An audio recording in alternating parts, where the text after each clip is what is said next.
Made it to Sumeru, our next objective should be to head to Sumeru City and find a way to meet with Lesser Lord Kusanali. And speaking of Lesser Lord Kusanali, even though we haven't heard too much about her, she doesn't seem to be the same deity who abducted your brother.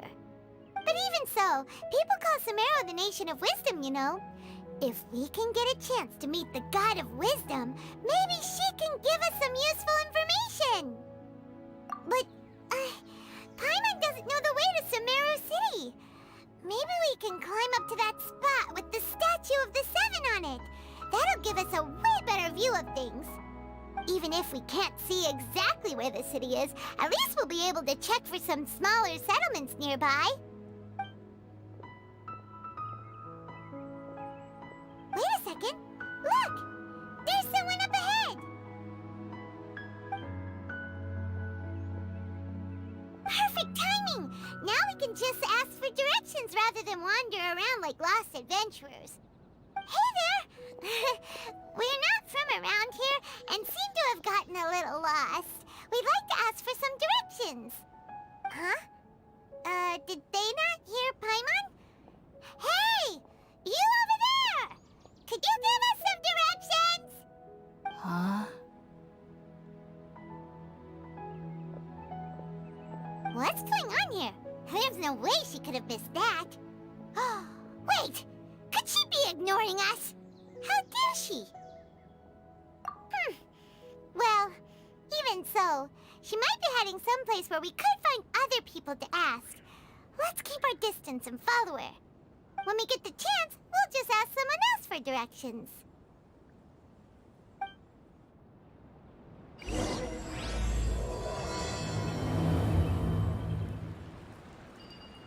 Come on, let's follow her. Just keep quiet. Make sure she doesn't notice us. Brings a smile to my face.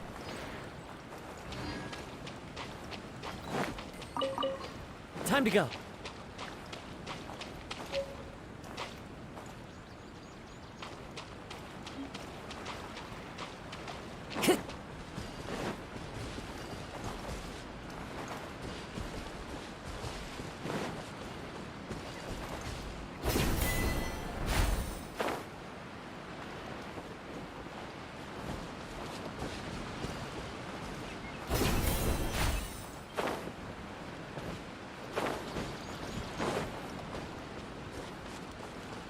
The wind knows me. Huh?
Follow the wind.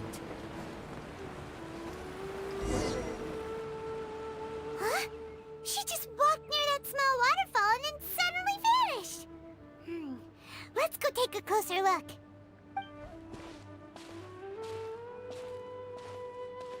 Paimon thought this cave would lead to a village or something, but, it looks like that's not the case.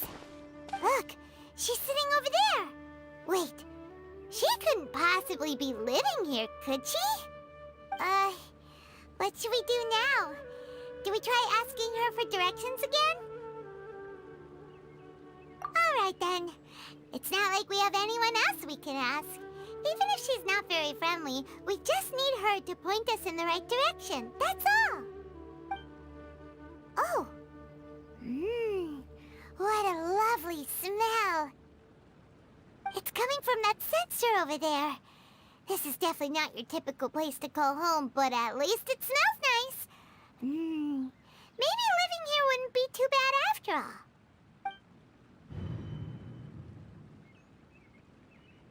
Huh? What's the matter? You don't look too good. What? Is the smell making you feel sick? Strange. Paimon doesn't feel anything.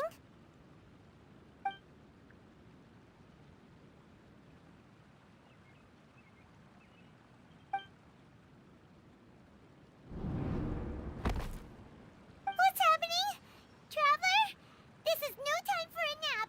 Oh, come on, wake up.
Traveler's been out for a long time now. Yes, you can relax. Believe me, Master is extremely knowledgeable. If he says that she's going to be alright, then there's absolutely nothing to worry about. Oh, are you awake now? Oh, thank goodness! Traveler, you're finally awake! Well, we're at... Good question. Where are we? Paimon was in such a panic when you passed out that she even forgot to ask what place this is. This is Gandharvaville. It was originally built by scholars from Sumeru as a place to rest in the rainforest. Now it's mainly used by the forest rangers as a base of operations. My name is Collei. I'm a trainee forest ranger. My master and I found you passed out during our patrol, so we brought you here.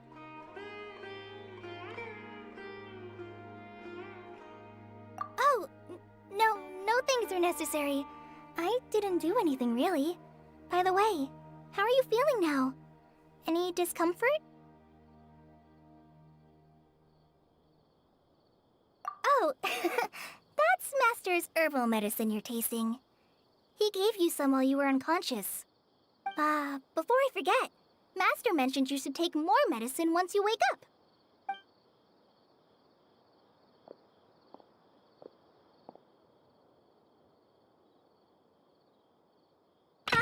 Whoops!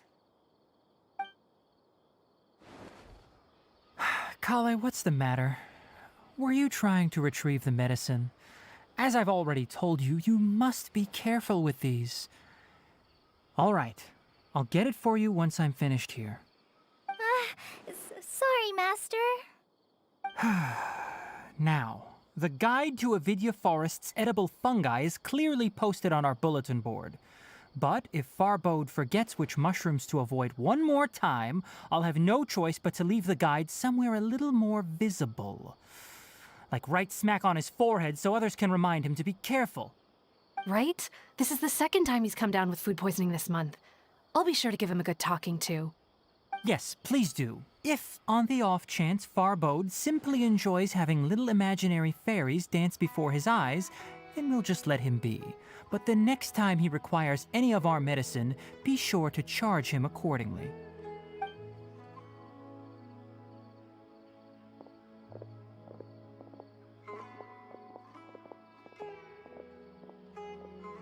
So, how are you doing?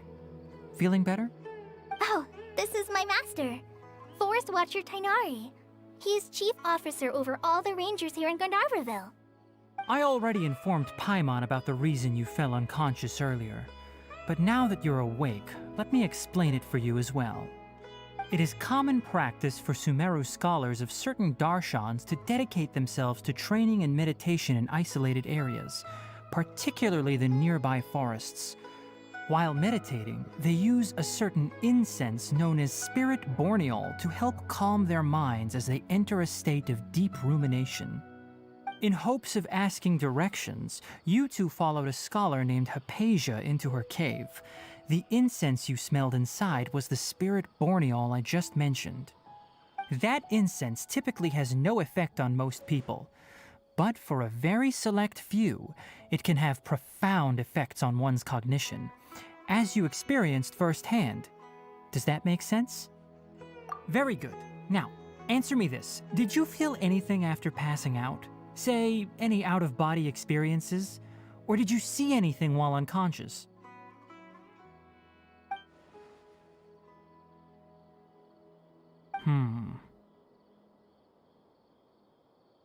Collei, let the others know to stop bringing their patrol logs here for now. Huh? Why? Because these two will be staying here for the next few days. They can have my room and I'll bunk with Amir. Now get a move on and be sure to do as I've said. Yes, Master Tainari.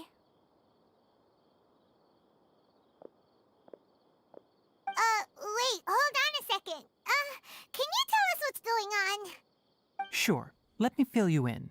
I originally planned to send you on your way once you finished your medicine. However, it appears now that you should stay a while longer in Gandharvaville for further observation while you recuperate. Further observation? No need to be hasty. As long as you have the capacity to judge between right and wrong, I promise that you'll understand the gravity of the situation once I explain everything to you. Based on what you saw after smelling the incense and losing consciousness, we can conclude that you experienced a powerful hallucination, which suggests your mental state is not in the best of shape. If you're skeptical, have a whiff of this. Whoa, are you okay? You're experiencing a similar sensation as when you passed out, aren't you? So even though your condition is stable as of now, if I were to haphazardly let you leave, it's highly likely that you'd suddenly pass out again somewhere else. The rainforest is home to many fierce animals and hazardous areas. If something were to happen to you again, I'm afraid you might not be so lucky. For now, I suggest you continue taking your medicine each day and avoid wandering off on your own. At least until you stop having adverse reactions to this kind of smell, okay? Good. Now continue resting while I fire up another bowl of medicine for you.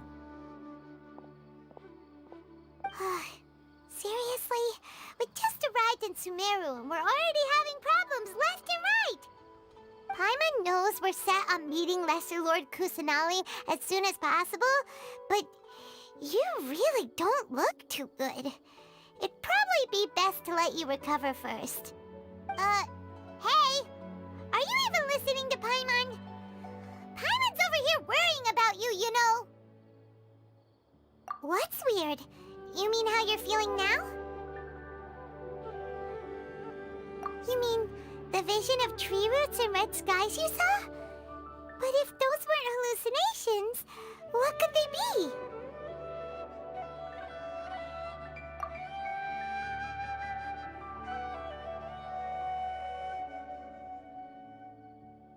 Well, considering how unique you are, Paimon trusts your judgment here.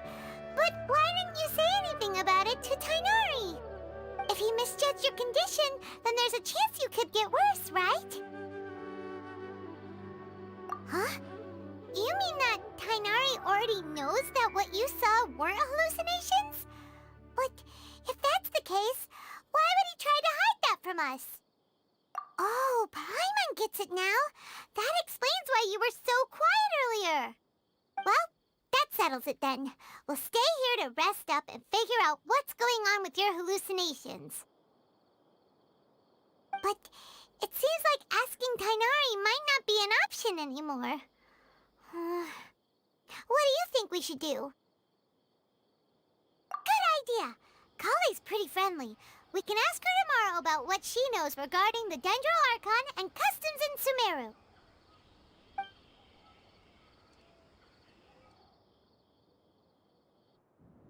Rise and shine! Come on, it's time to go find Collei!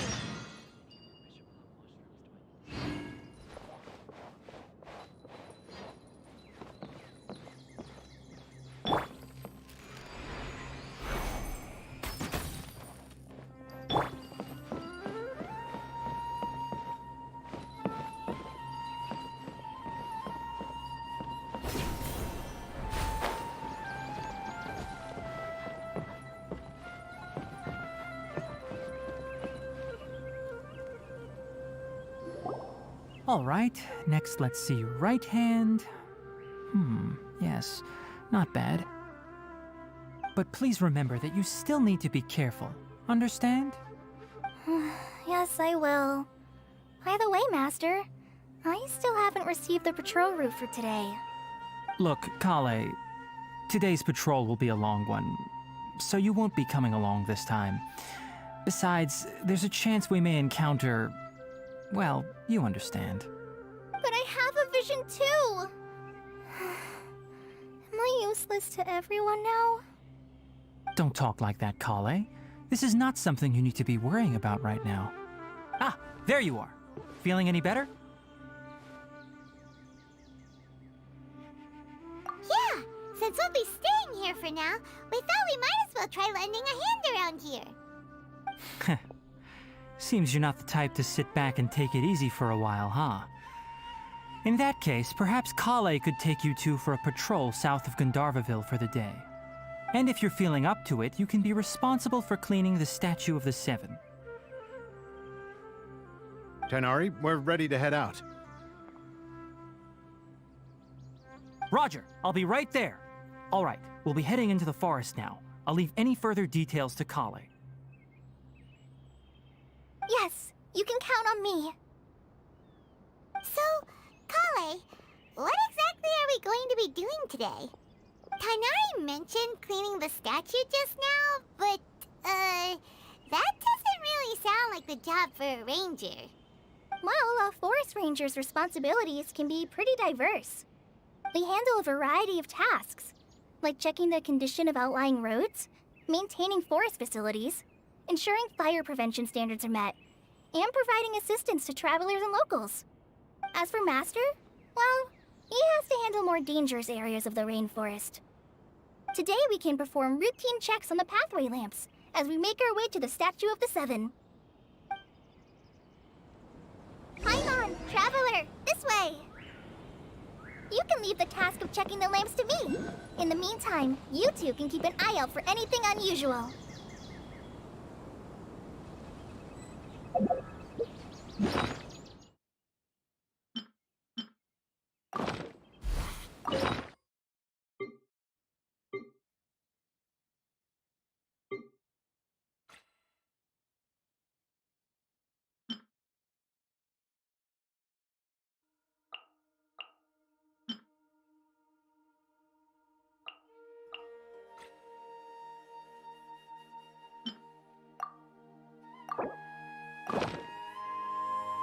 Whirling stuff! Shadows of... Think you can bully me?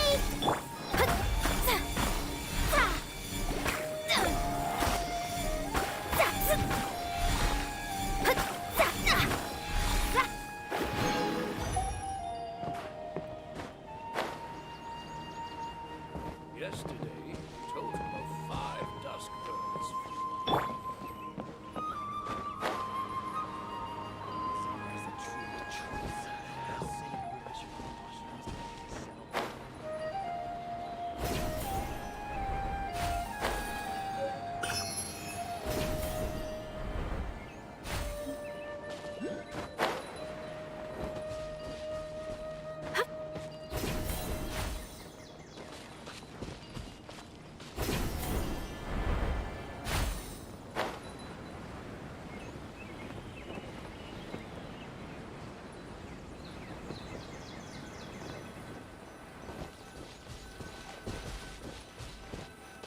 Nothing wrong with these two lamps. Let's move to the next ones.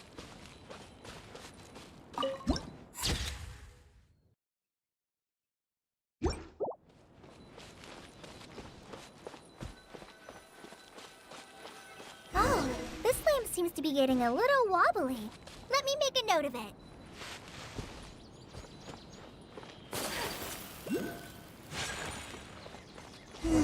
No problems with this lamp. Good.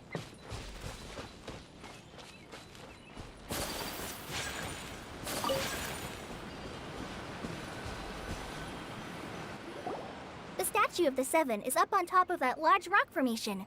You must have seen it when you came down this road before. It's pretty high up there, isn't it? Don't worry. If you're afraid you can't make it up there, I'm sure Master wouldn't mind if you don't clean the statue. Oh? I guess I'll leave it up to you then. There's not much footing once you reach the statue, so be careful up there. Paimon will fly up with you and help you with those hard-to-reach areas. By the way, Collei, do you know anything about the Dendro Archon? You know, what's she like? That depends. Are you referring to Greater Lord Rukkhadevata or Lesser Lord Kusanali? Huh? Greater Lord Rukkhadevata? Oh, is that the name of the former Dendro Archon? Uh-huh. Greater Lord Rukkhadevata was Sumeru's first Dendro Archon. She created the rainforest as well as the wall of Samiel around the desert. Her works provided a means of peaceful living for everyone. To the people of Sumeru, she's not only a symbol of wisdom, but also of power and kindness. Unfortunately, she disappeared in a great calamity that occurred a few hundred years ago. According to what Master has told me, the sages later found the newly born Dendro Archon and whisked her back to Sumeru. To celebrate the reinstatement of their lost deity, the sages dubbed her Lesser Lord Kusanali and let her reside in the sanctuary of Siristana. Uh-huh. Then what happened? Well, and then... I'm not too sure what happened, to be honest. Huh? You're not too sure? But aren't you from Sumeru? Yeah, I'm from Sumeru. But difficult to discuss this topic with strangers. If that's the case, then don't worry, we understand. No, it's not that. I'm not trying to hide something from you. Besides, I don't consider you two strangers. Anyway, you two know Amber, right? Wait, Amber? You mean... Yes, that's her. I once lived in Mondstadt for a while, and she helped me a lot during that time. You could even say that she helped me become a new person. There's no one like Amber. She lives life to the fullest while always adhering to her strong sense of justice. She's ready to answer the call for action at any moment, but is also very understanding of others. She's like the spark that lights the fire in everyone's heart around her. If you ask me, she's a prime example of a true outrider. She's the first person anyone coming to Mondstadt will meet. You can't help but be enthralled by her charm and enthusiasm, causing you to fall in love with the lands of Mondstadt and...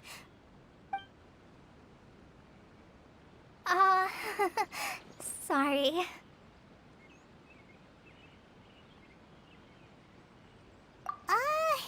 Paimon thought the work of Outriders was a little different from what you just described, but one thing's for sure, you really like Amber.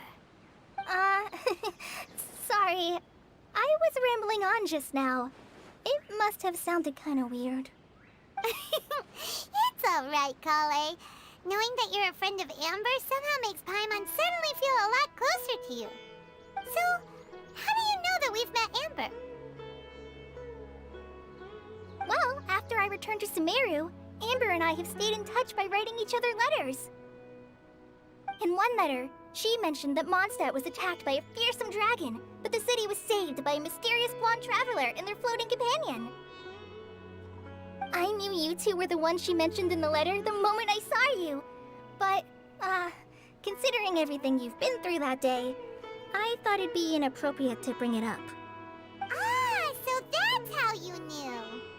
Yep, so please know that you two have my complete trust, really. I wish I could tell you more about the Dendro Archon, but I have been away from Sumeru for some time, and I haven't read any books. Sorry. That's alright. You've already helped us a lot. We had never even heard of Greater Lord Ruka Devata or the Sanctuary of Surasthana until you mentioned them. Oh, I'm happy that was helpful. There is one thing I want to ask, though. Why do you two want to know about the Dendro Archon?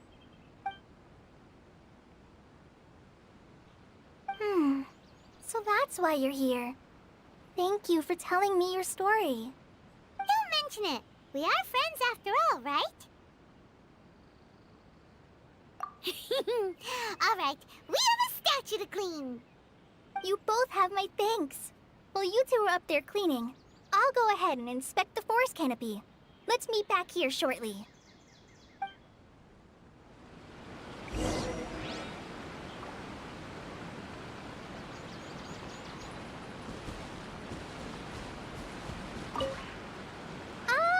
I'm not a very good climber, so I'll just let you handle the statue. I'll go check the facilities up ahead. By the way, once we're done with our work here, would you like to chat some more?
one with nature.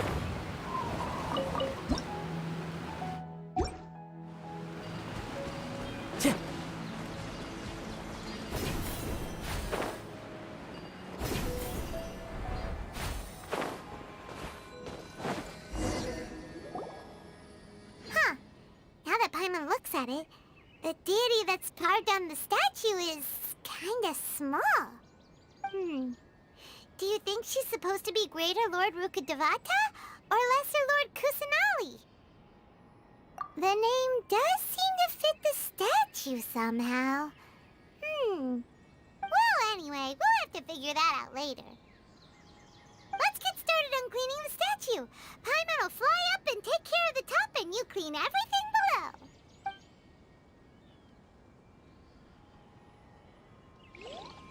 Nice work! That's one clean statue. Let's head down and meet up with Collei.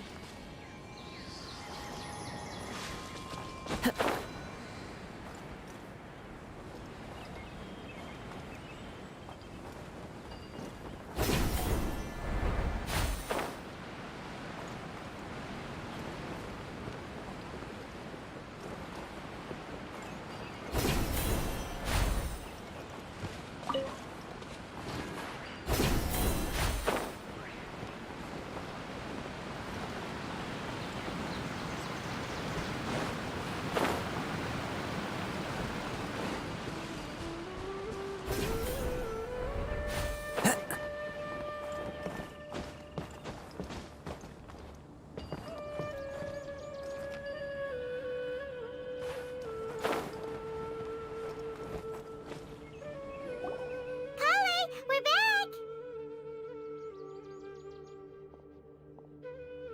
Welcome back! You must be tired after all that climbing. Let's take a little break. I brought some fruit and water for us.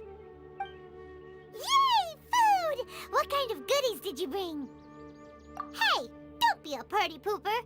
It's not like Collei is a stranger or anything.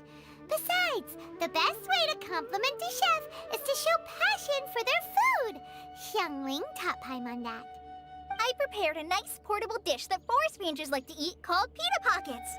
I hope you'll like them. Whoops! Ah, no! You dropped it on the ground! Not to worry. I wrapped a few layers of oiled paper around each pita. They should be fine. Oh, whew. Paimon nearly had a heart attack there. Those pitas are amazing! You're quite the cook, Collei. Thank goodness you wrapped them in paper. Paimon wouldn't have been able to sleep at night knowing something so tasty had been wasted. You really know how to compliment the chef, Paimon. Since you liked it so much, I'll be sure to give you a copy of the recipe sometime. I'll even include all my personal cooking pointers, so you'll be making your own pita pockets in no time. Yay! Thanks, Collei! It's hard to believe someone as diligent as you could have clumsy moments, too. Oh, I guess it happens from time to time. So, Collei, don't you think that Tighnari's a little too strict with you? He won't let you touch anything without his permission. Paimon knocks stuff over all the time flying around the Traveler, but she's never said anything. Everyone has their clumsy moments. No, you've got the wrong idea about Master. Sure, he may seem a bit harsh at first, but with some time, you'll see that he's actually very kind-hearted. I've heard the veteran rangers say that Master is from some ancient and mysterious race that is known for their cunning wit and reclusive nature. Oh, by the way, you've heard of the Academia, right? Well, there's a group called,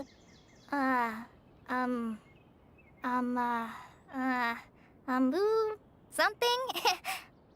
Well, anyway, because Master does a lot of research on plants, sages from the Academia have written him many times, inviting him to take up an official position there. But Master declines their offers every time, saying, Sumeru City is too noisy. It'd be bad for my ears.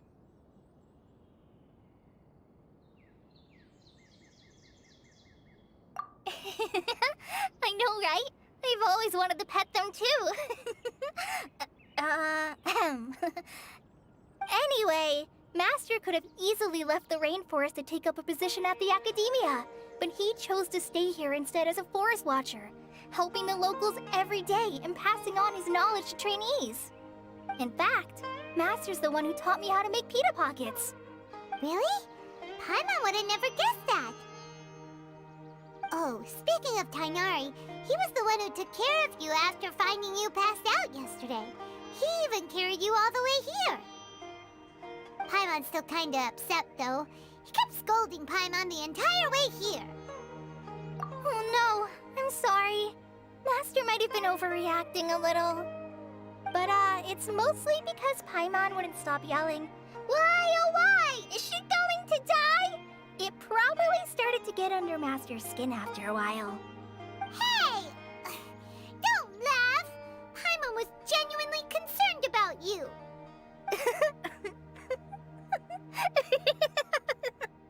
Hey! Now even Collei's starting to laugh. Ugh, that's it! Paimon won't forget this! It's time for some Paimonial wrath! No! Don't touch me!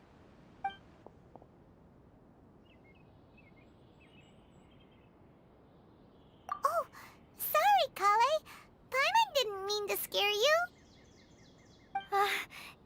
No, I just... I didn't mean that. Collei, are you okay? What's the matter? No, I'm fine. I'm sorry. I must have startled you both reacting like that. Oh, well, it's getting late now. Let's hurry back to Gandharvaville. I think Master and the others should be back by now, too. Huh? What was up with Collei just now? And why is she in such a hurry all of a sudden? Look, she's practically running back. Paimon can't even see her now.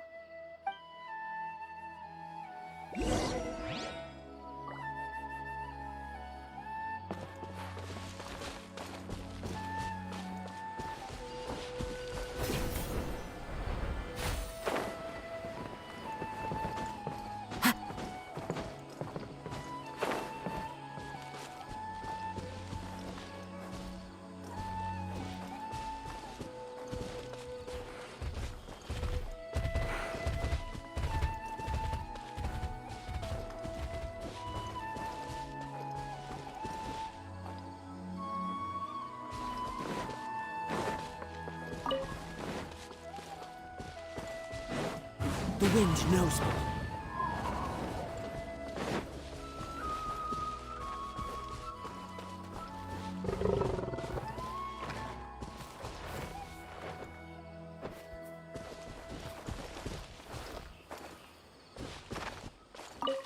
Time to go.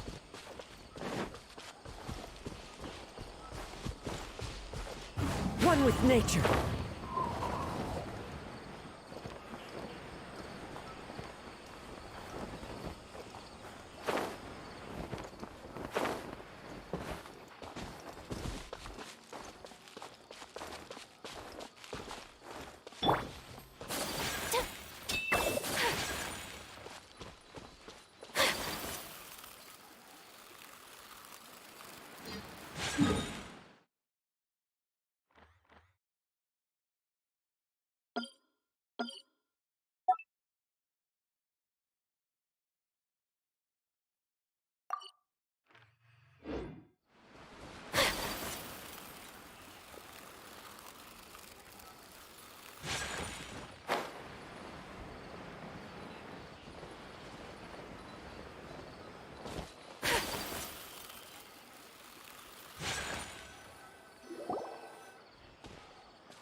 Ah, Traveler, you've returned.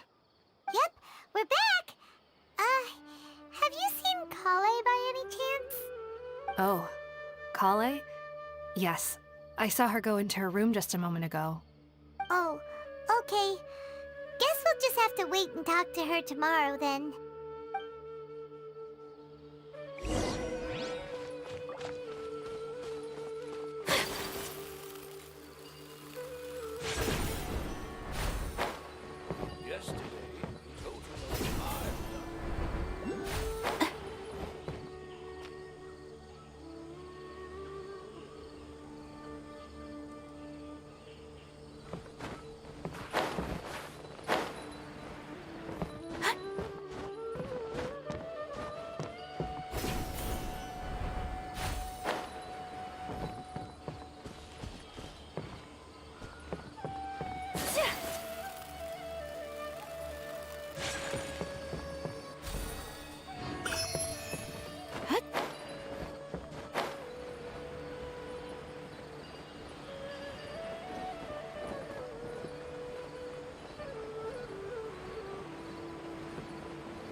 better mood now.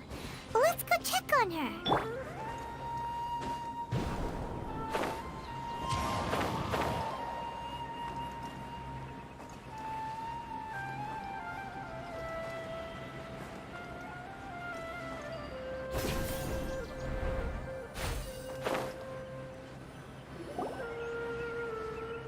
Ah, it's you two.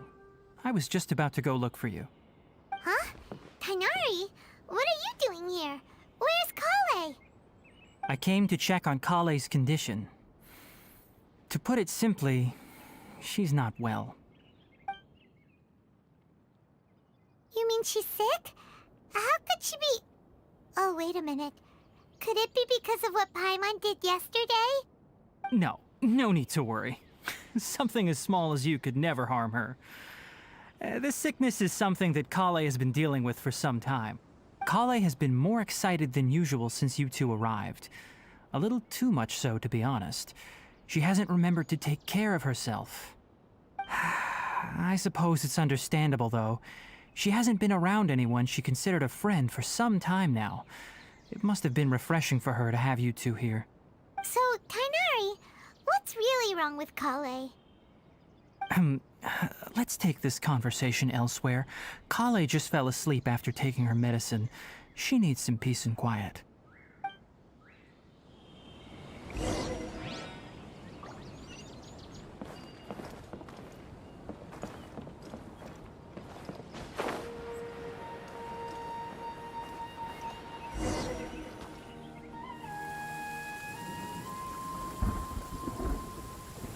All right, let's continue our conversation here, shall we?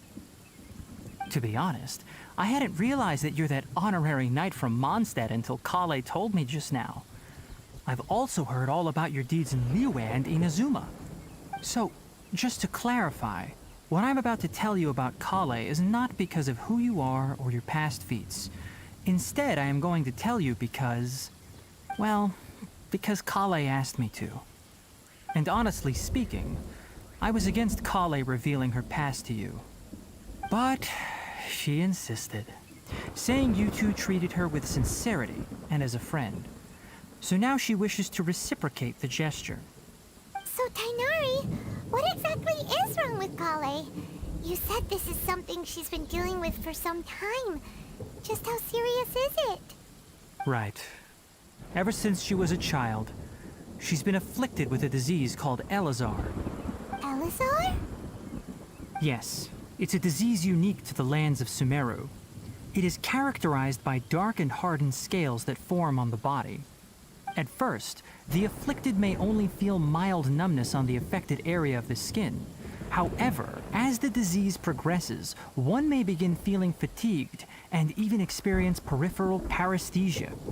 In its final stages, the disease strips a person of the ability to control their own body, and they effectively become completely immobile. That sounds terrifying. Wait, hold on.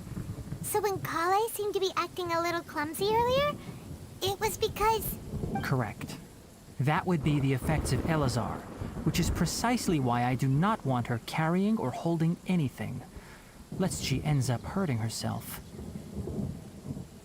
With appropriate treatment, the disease can be effectively controlled before it progresses to a more serious stage. However, there is unfortunately still no true cure for Elazar. Nevertheless, Collei's mother still hoped that there was something out there. She handed Collei over to an organization known as the Fatui after one of their members lied and said they had a cure. What? The Fatui? Ah, it appears you are already familiar with them. That'll save me some explanation. Anyway, the person who eventually rescued Collei and brought her to me for care said that she had been given to a harbinger known as the Doctor. I have no idea how this doctor managed to do it, but her case of Elazar was completely stable for all the years that Collei was with them. However, Collei's days with the Fatui were anything but pleasant. Collei is a resilient individual and always tries to appear cheerful, but her experience with the Fatui has left deep scars. Even now, she can still feel deathly afraid of someone touching her.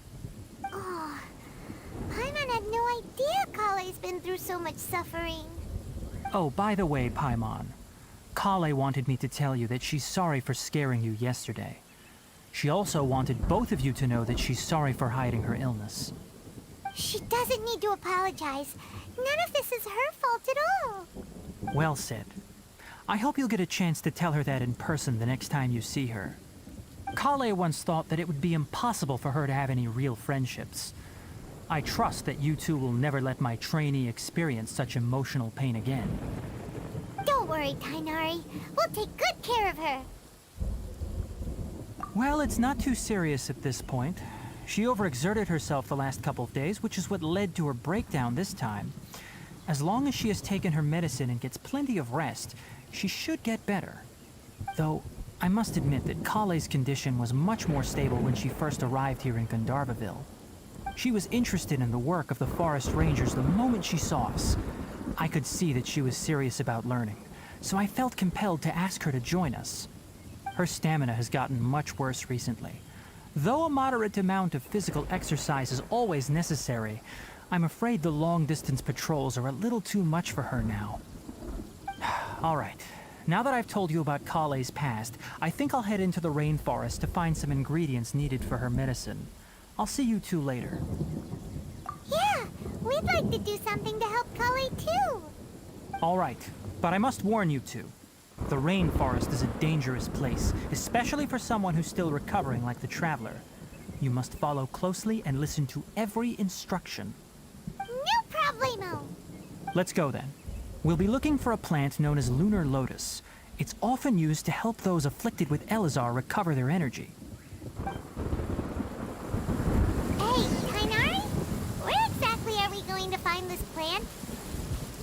Lunar lotus can be found all over the rainforest, but it often grows right here around Gandharvaville. Given the name, it sounds like we should be looking for it in the water. You are correct. Lunar lotus grows in the water. When fully matured, they look like giant blue flowers floating on the water's surface. Quite an attractive species, if you ask me. The large petals are actually the plant's leaves and sepals, which surround a very small flower. You should note that many of the plants found in Sumeru have names that are contrary to their species. Take the Kalpalata, for example. The plant is not a lotus at all, but rather a vine. And then there's the Sumeru rose, which is not a rose, completely contrary to its name. Oh, huh. Okay then. Note to Paimon. Never bring up the topic of flowers with Tainari.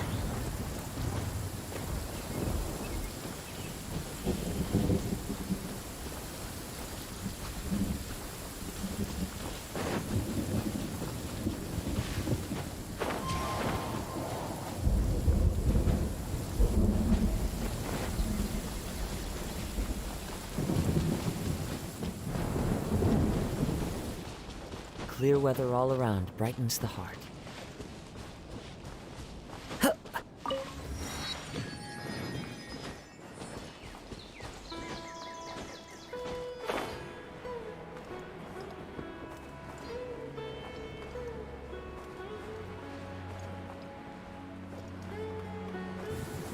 Taking a stroll in the middle of a downpour certainly rouses the spirit. But it's best to dry your clothes as soon as possible after the rain stops.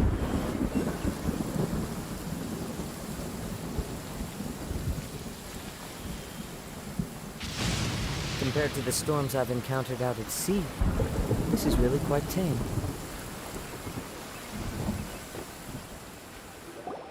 There should be lunar lotuses growing somewhere in this area. Let's split up and begin searching. If you could manage to gather 4 of them, that would be sufficient. We'll rendezvous here once you've gathered the needed amount.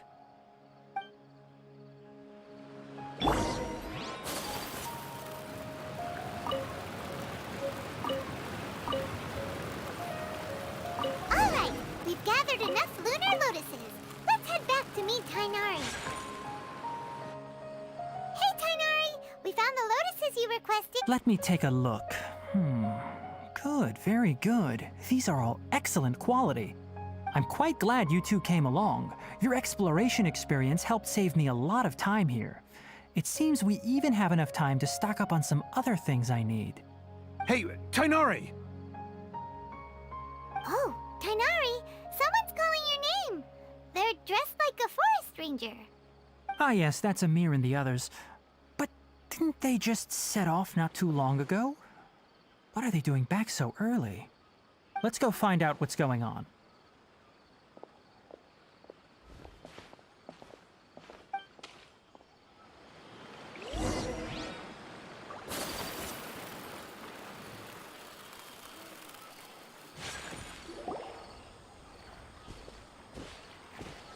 Tainari, thank goodness we found you here. We were just about to head back and find you at Gandharvaville. What's going on? We just discovered a withering zone. The Withering is back? But the patrol route you were on should have been already cleared just a week ago. It reappeared so quickly. Can you tell me the exact location? It's up ahead, deep in the river valley. It's appeared in a spot that blocks nearly the entire narrow part of the valley area, so we decided to come find you as quickly as possible. And the radius of the contamination? Sorry, I couldn't get a clear enough view to tell. No one in our patrol team had a vision, and it appeared to still be spreading. So we didn't risk getting any closer.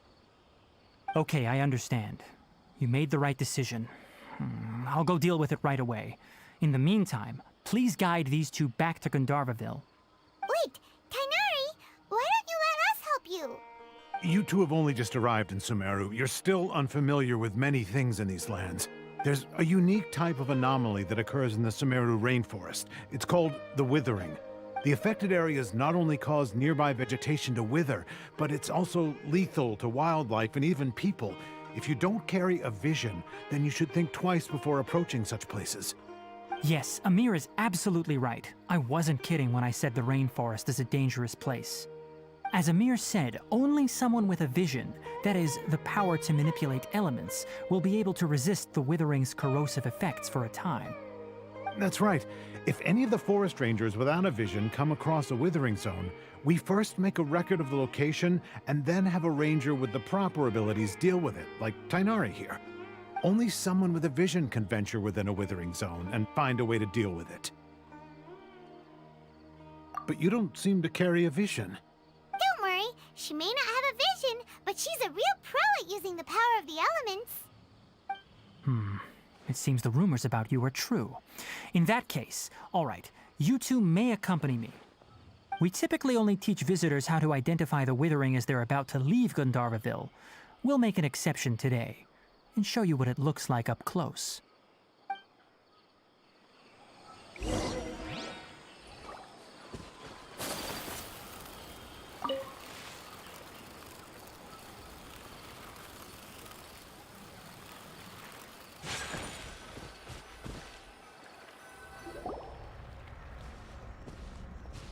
Stop.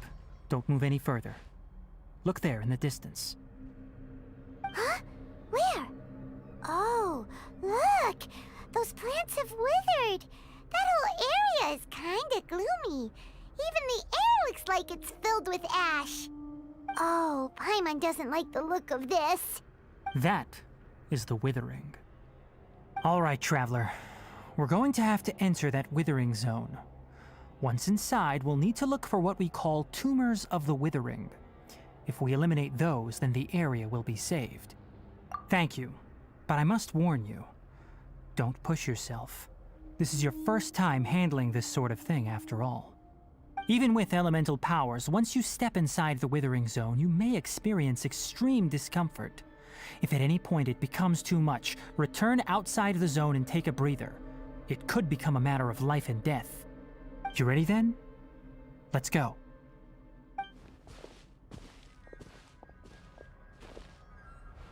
First, we must locate any branches sustaining the Withering zone.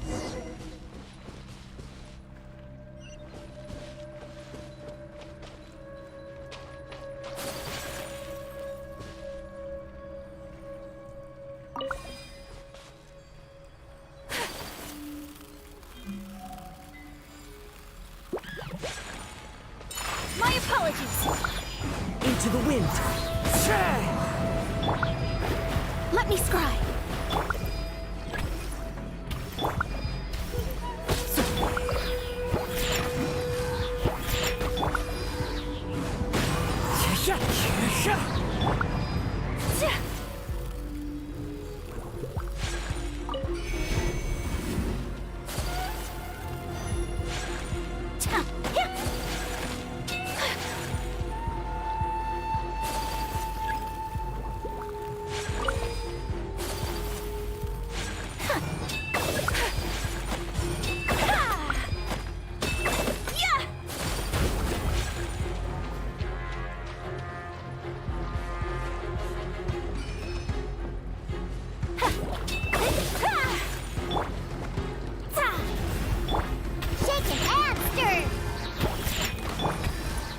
The wind knows me.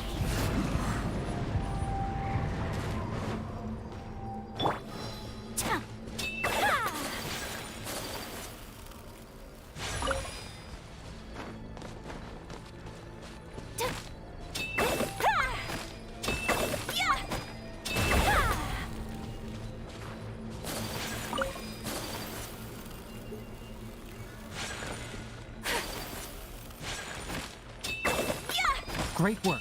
Now that all the branches have been cleared, we'll need to take care of the tumor. Think you can bully me? Shaken and stirred! Whirling snow!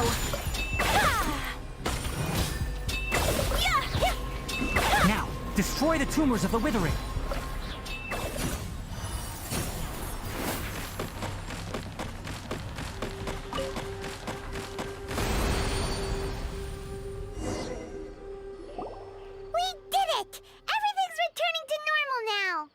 Yes, thanks to you two. We were able to quickly restore this area back to normal. Tainari? You make it sound like we did well, but why does Paimon have the feeling you're worried about something? It's that obvious, huh? Alright, it's like this. Recently, the rate at which the withering zone appears has been increasing. Even though we were able to quickly clear that withering zone, it won't be long before another one appears. If that simply meant more work for me, then that wouldn't be an issue. But it's far more severe than that. The withering is leaving lasting effects on the rainforest itself. For instance, even though we cleared out the withering zone, many of the plants that were affected will not recover. This presents a crisis for the ecosystem itself. Many plants in the rainforest are already in decline, directly impacting the wildlife that depends on those plants. And most disturbingly, as the appearances of withering zones have started to increase, Collei's case of Elazar has also become more serious. Huh? Well, why's that? I'm still not sure of the exact reason. However, I've received word from acquaintances at the academia that similar cases are being reported for patients with other conditions. No, none that we know of. The withering has been recorded in Sumeru for millennia. It's said that it originates from the depths of the world. By the way, have you heard of Irminsul before? Irminsul is a tree located deep beneath the surface. Although it isn't like any tree we know in a biological sense, you can basically think of it as a large tree that grows downwards rather than upwards. I'm sure you've heard of ley lines, right? They're like the roots of Irminsul, spreading and extending from a massive cavern deep underground all the way up to the surface.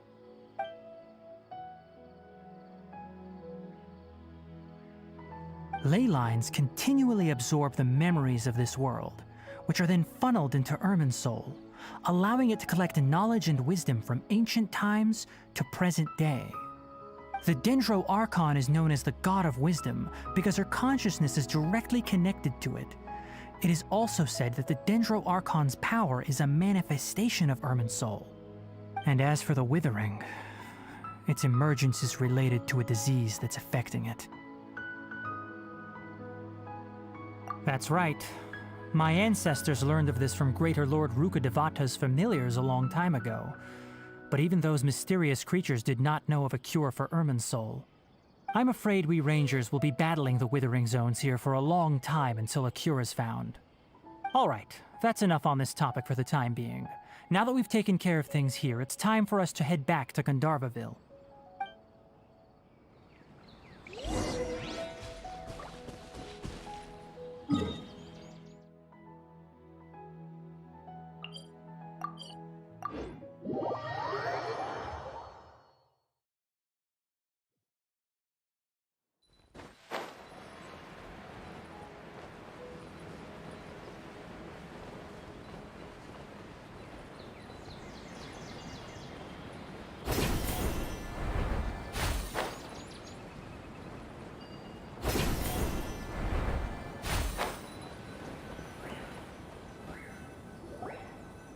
Tighnari, you all made it back.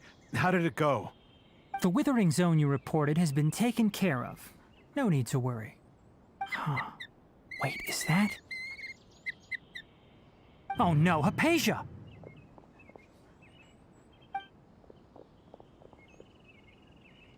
Huh? What's wrong, Tighnari? This Duskbird is Hypatia's designated courier for urgent news. You do remember her, don't you? She's the scholar you and Paimon were following when you first arrived in Sumeru. Oh, her? How could we forget? So did something happen? Let me see what's written in the letter first. Oh. So what's it say? And what's with that weird expression on your face? Just let Paimon read it. Huh? All Paimon sees are 3 squiggly lines. Yes, allow me to explain. After we brought you from Hypatia's cave to Gandharvaville, Hypatia resumed her meditation. She must have just finished. It's been nearly 3 days since she's had anything to eat, and it appears she's forgotten to prepare some rations. This letter is her asking us for help. We need to go. What? You mean she's been sitting there for 3 days? Hey, wait, how did you know all that from just a few lines on the paper? Well, obviously because this has happened before. Last time she drew 5 lines, and by the time we found her... Well, I'd prefer not to remember that. Needless to say, Hypatia's been through worse, but we should still get to her as quickly as possible. I've got some emergency rations set aside for times like these. Paimon, Traveler, could you two bring these to her? Wait, you want us to bring her the rations? But will the Traveler be okay if her cave is still filled with that funny incense? Let's find out. Here, Traveler, take a smell and see. So, how do you feel?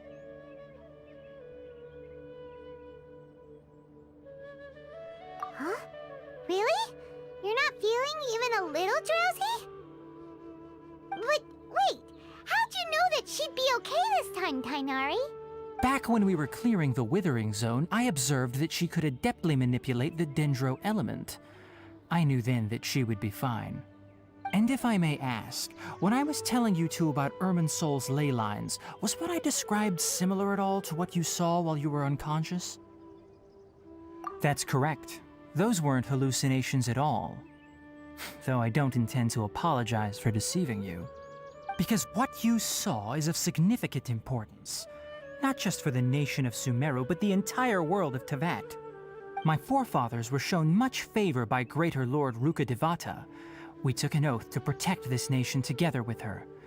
Now that that duty has fallen to me, it was part of my responsibilities to ascertain whether you could be entrusted with the fate of Sumeru. Now, after seeing you in action with my own eyes, you have earned my confidence, and I no longer feel the need to hide any secrets from you. When you passed out, your consciousness had connected directly with Irminsul. What you witnessed were actually real memories contained within Irminsul itself. I could try to tell you more, but it would be better if you went to ask Hypatia instead. Her focus on meditation and use of Spirit Borneol are aimed at establishing a connection with Irminsul, just as you did. That sounds nice and all, but will she really help us? Seriously, she completely ignored us the last time we tried talking to her. That was because when you ran into her, she was in a special phase of her training. During that time, she must avoid communicating with others. Please, wait here for a moment.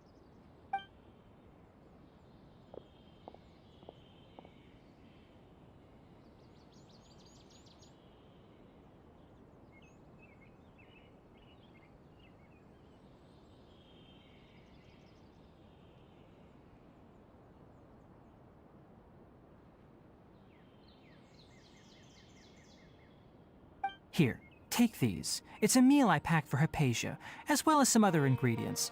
I'm sure it'll come in handy. Also, here's a letter that I would like you to give to her. Just show it to her and she'll answer any questions you may have.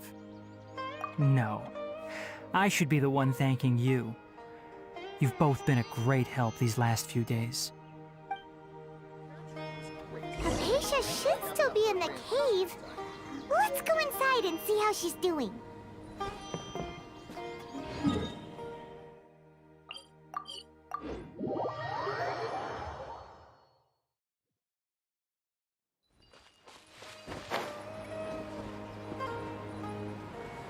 Hypatia should still be in the cave. Let's go inside and see how she's doing.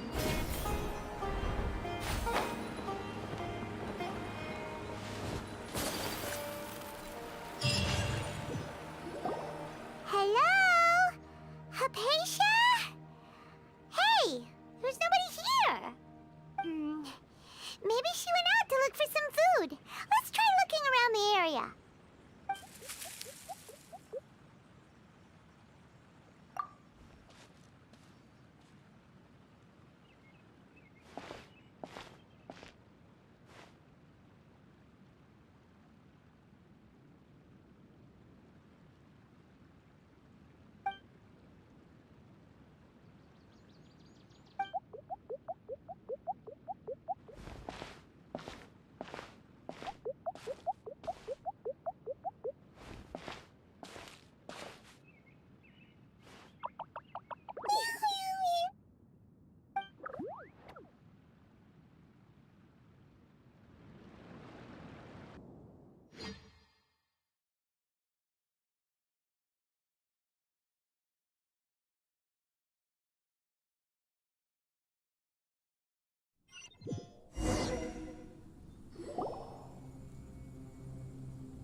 There you are!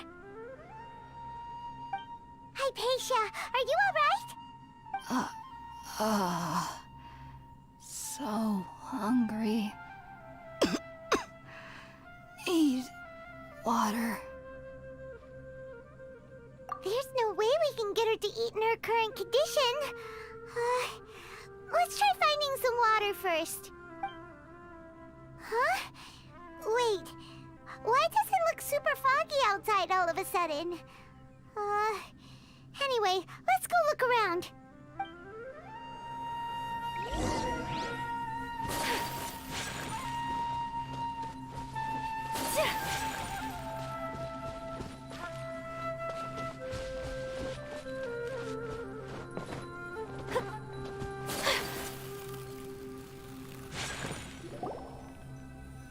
Huh?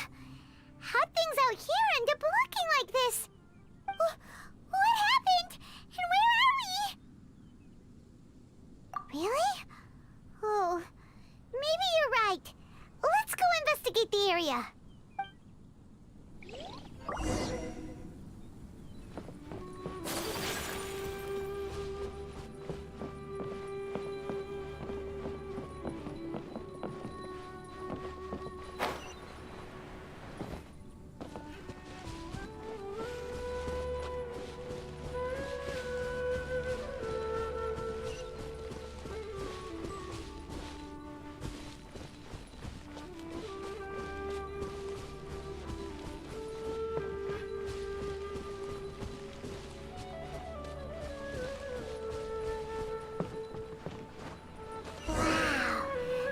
This is huge!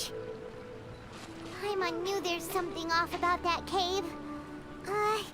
Let's think of a way to get over there and have a closer look. Who knows? Maybe we'll find a lead of some kind.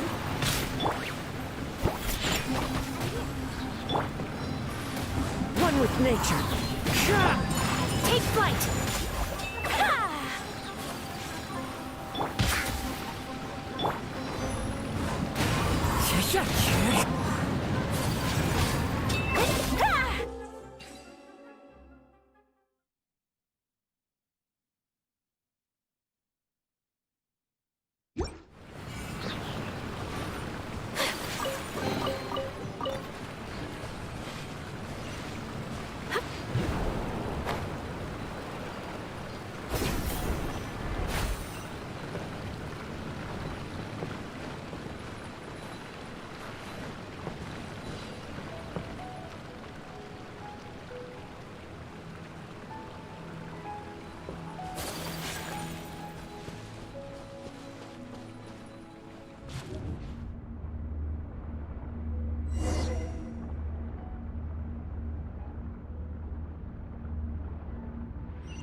wind knows me.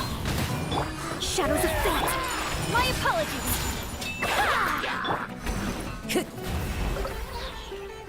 One with nature.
That is going on here?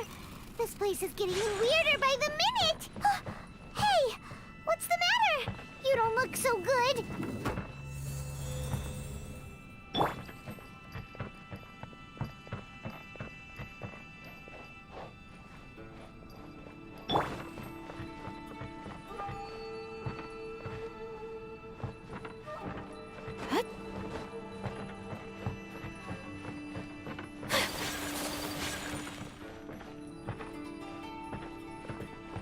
Whirling snow!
We meet again, traveler.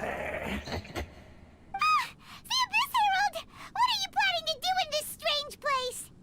Strange place. Plotting. You needn't worry about such things. They don't concern you. Bow before the Abyss! Think you into the wind. Clouds high. The birds. Let me scry. Take flight. Kami-santo out. Sumetsu. Yeah! Ah! Yeah! Shaken and stirred. Resistance is future. Fallen leaves. Adorn my night. Delved into death. Whirling snow. Ah! Yeah! Ah! Sakura swirl. Huh? Why can't we beat this guy? Oh, Paimon doesn't get it! We faced others like him before! What's wrong this time? Traveler, though you may have managed to avert countless crises before, your good fortune was bound to end sooner or later. It's time you realize how weak and powerless you really are. Your brother. Oh, pitiful traveler. Are you really so ignorant? Or are you just living in complete denial? His Highness has long since forsaken you.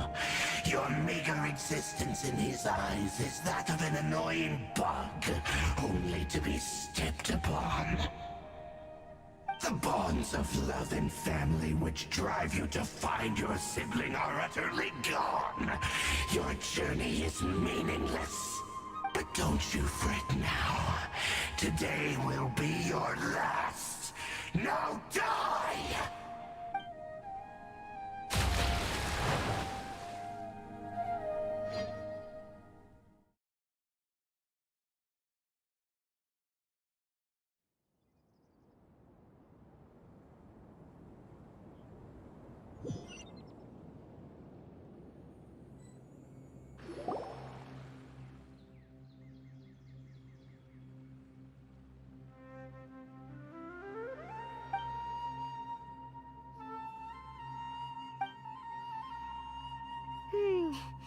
What do we do? We haven't seen Hypatia anywhere out here. Oh, there she is! Quick, let's see how she's doing. Ah, so sweet. Well, the good news is that she's still conscious. Hey, why'd you drop her food on the floor like that?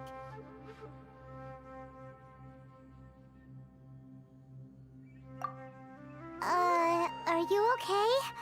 That's really not like you. Anyways, we can talk about this later.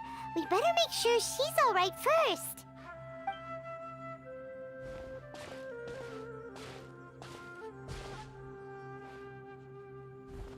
Whoa, wait a sec.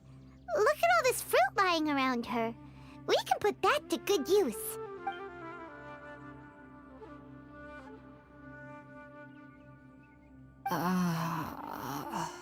Who is there? Tainari, is that you?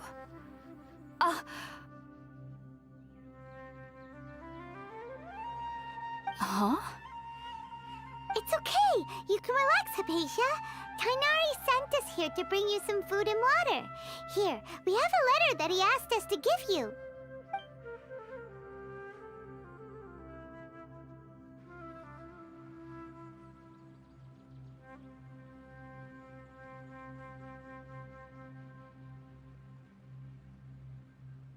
I see.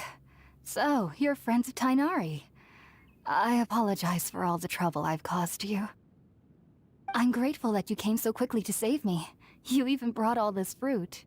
Well, actually, we didn't bring the fruit. It was already here when we arrived. We were kind of wondering about that, actually. When we found you here, there was all this fruit lying around and even some juice dripping from your lips. How did you end up like this anyway? Oh, really?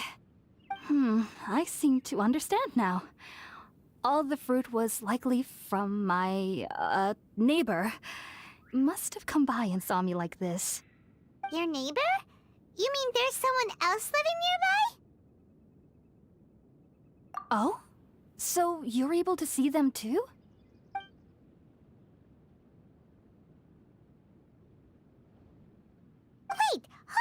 second, Traveler.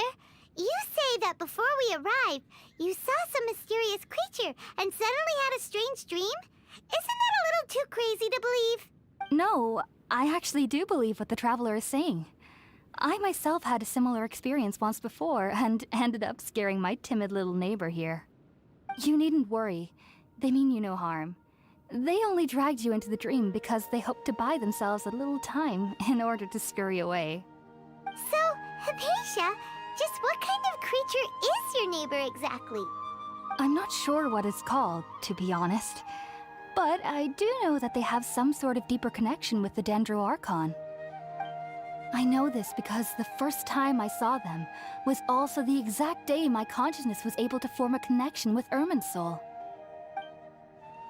Even after I opened my eyes and stopped meditating, my heart was still pounding, and my mind was racing with all the knowledge that I had touched. And at that very moment, I suddenly noticed a small figure at the opening of the cave. In my curiosity, I began to walk over to the creature. They must have already been used to me living in the cave, because they didn't seem to mind me approaching them. They just kept doing whatever they were up to. It wasn't until I crouched down next to them that they suddenly realized that I could see them. Oh, and then? And then I had a dream. By the time I came to, they were nowhere to be seen. I was convinced they'd never show up again. But sure enough, I saw them nearby a few days later. And they weren't alone. I feel like they aren't as afraid of me as the first time I approached them. But I never would have expected them to save me. Yes, no doubt about that. By the way, Tighnari mentioned in his letter that you had questions for me regarding Irminsul.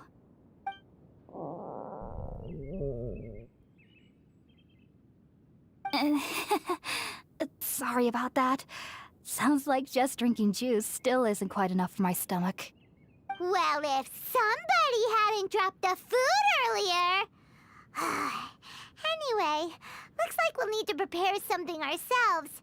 Besides, Paimon's getting hungry too. Let's eat first and talk about Irminsul later. All right, we're up, Traveler. Today's menu will feature sweet madame and a radish veggie soup. You'll love them, Hypatia. They're our specialties after all. Sounds good. I've never tried any dishes from other nations before. I certainly look forward to it. It's been so long since I've had a decent meal, too. To be honest, the last time had to be when Tighnari came to visit.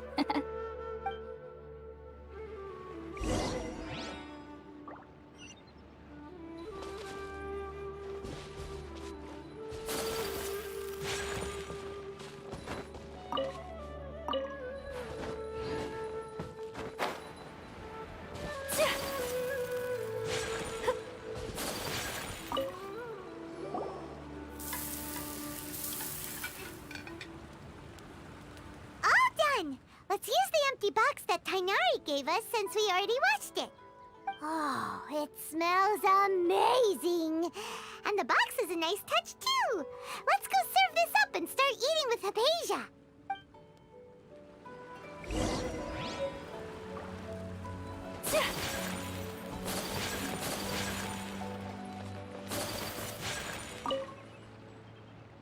Are you already finished cooking?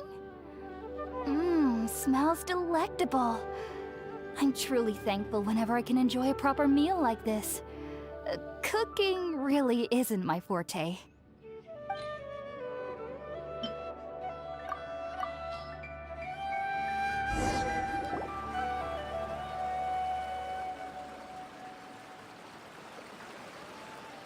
Even though everything you mentioned was in Tighnari's letter, it's still hard to believe you were able to connect with Irminsul immediately after smelling Spiritborn eel for the first time. It took me nearly 3 years before I could do so.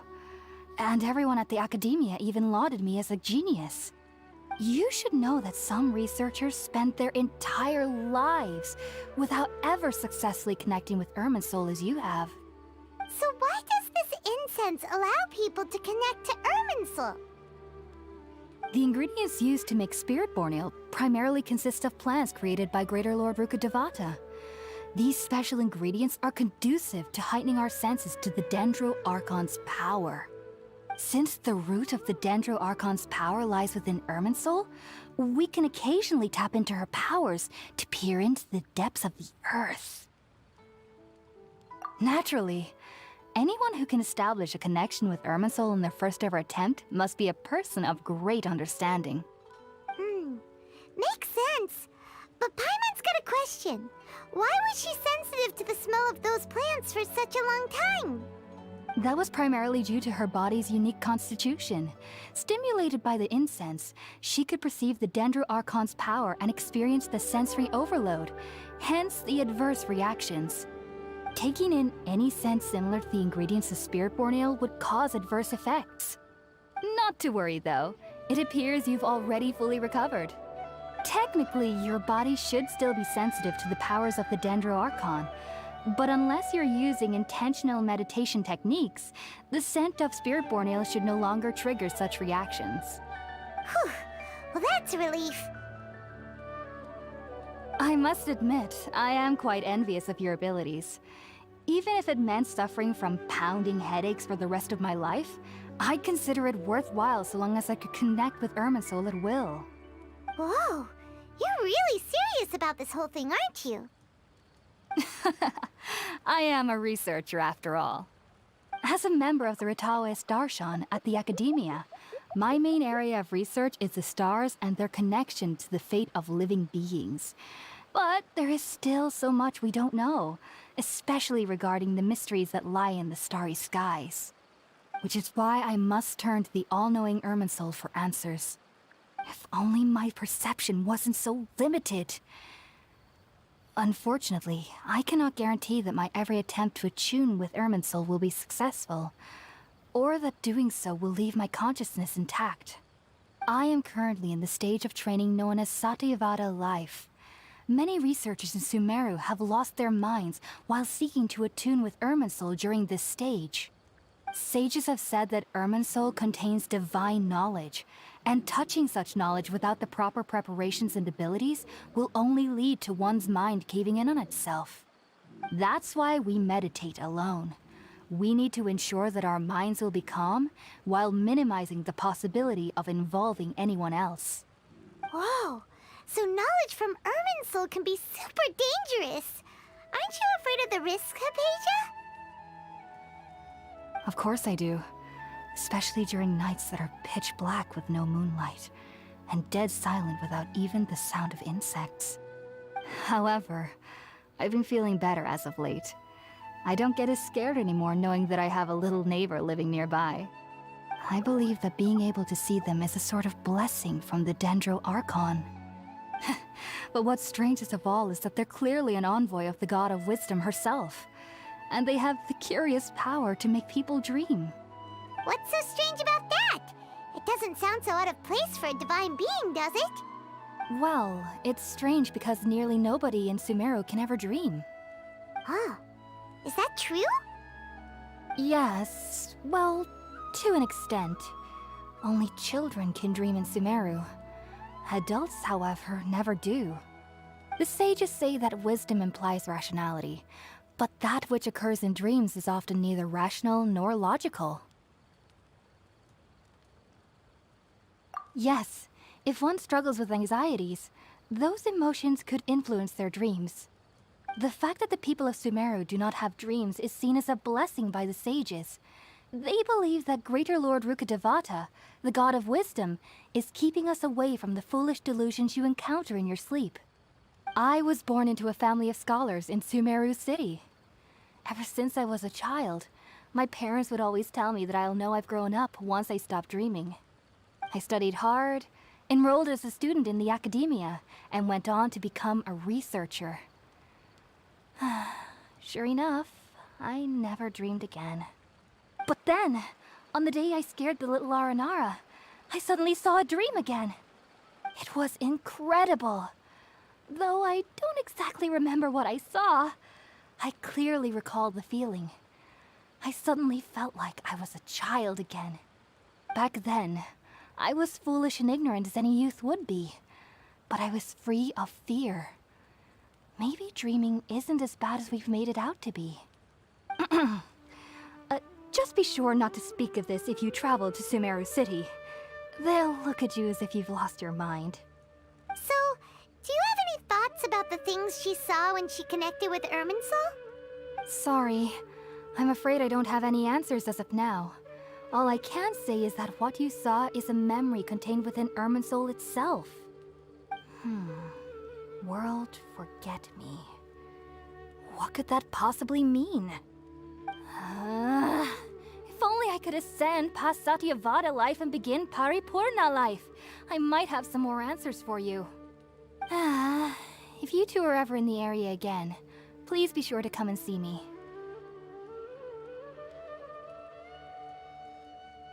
There's no need to be thanking me. You two are my saviors.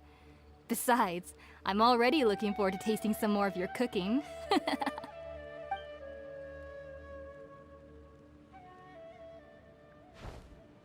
Now that we know Hypatia is alright and had the chance to ask her some questions, Paimon thinks it's about time to head back to Gandharvaville.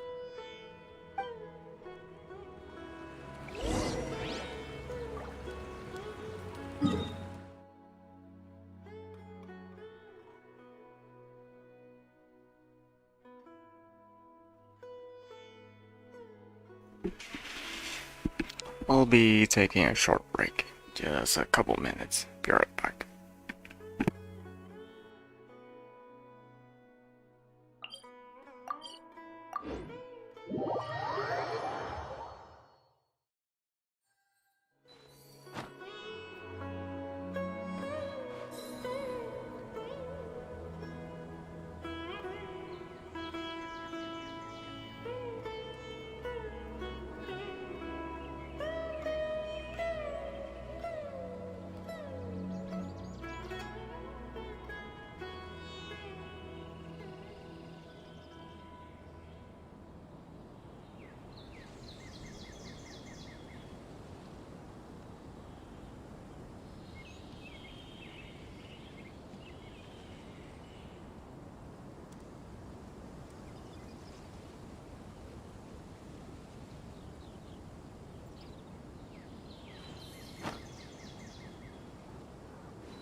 A blade is like a tea leaf.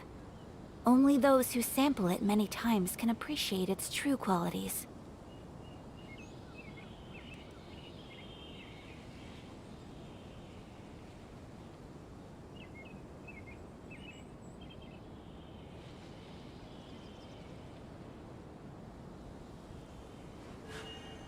A blade embraces its duty, as a jeweler cherishes their gems.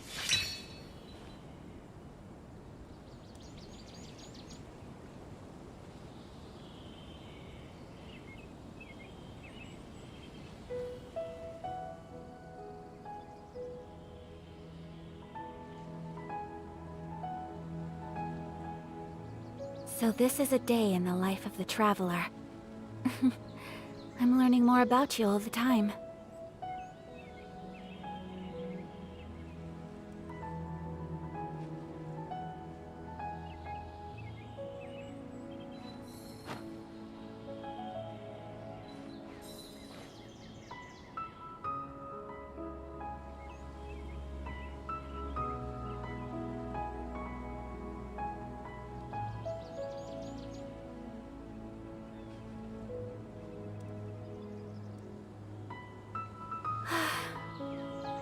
I wish life could be as leisurely as this a little more often. How greedy of me.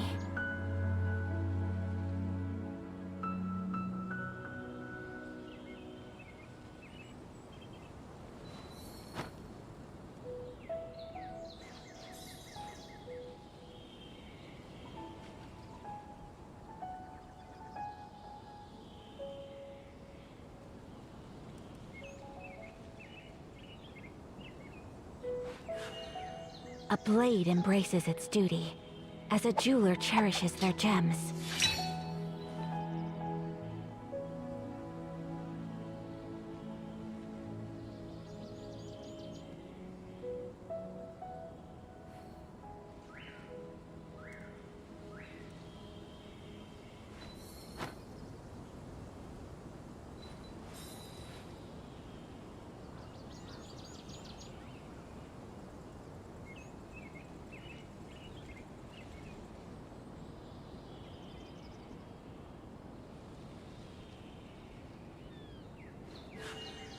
A blade embraces its duty, as a jeweler cherishes their gems.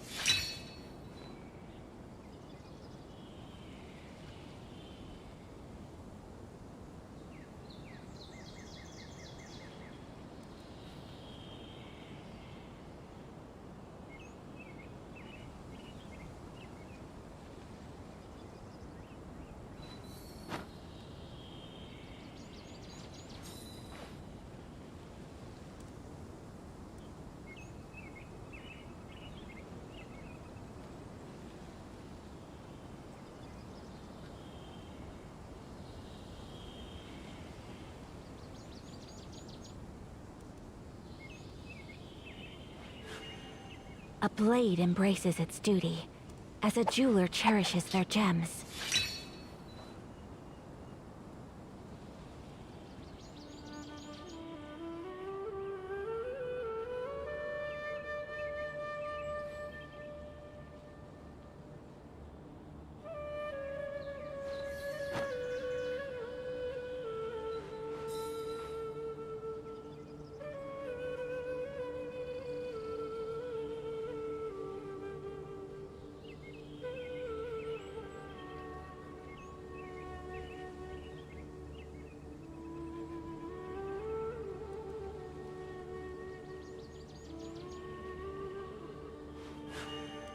A blade embraces its duty, as a jeweler cherishes their gems.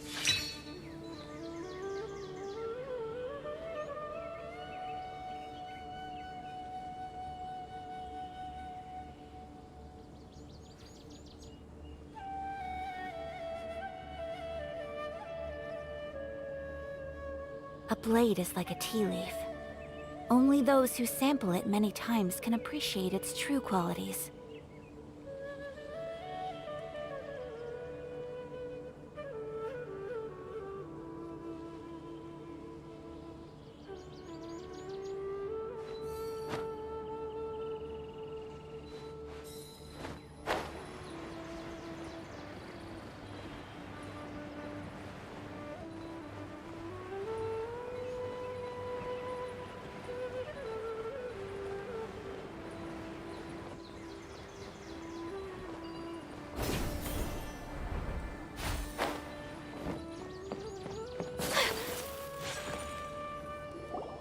Think about it, Tighnari. Refusing to join is tantamount to burying your head in the sand. I understand that you're a forest watcher and that it's your duty to combat the effects of withering zones. But isn't it evident that such work is not a lasting solution to the problem? As Sage Kage clearly stated, your presence and guidance in Sumeru City is pivotal in finding a cure for Irminsul. How could you possibly refuse? Keep your emotions in check, Gulam. Let's at least listen to Tighnari's reason for declining. We're here to invite him to the Academia, not to cause a scene. Sage Kage, I am truly honored that you came here in person, but I'm afraid I must still decline your invitation. I am merely a forest watcher. How could the great minds of the Haravatat have any need of someone like me?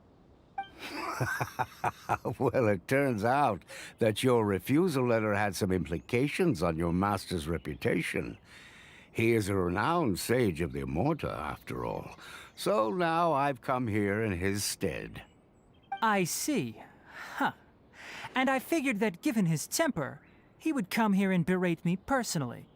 Tighnari, your master is an integral part of this effort, and now he requires your assistance.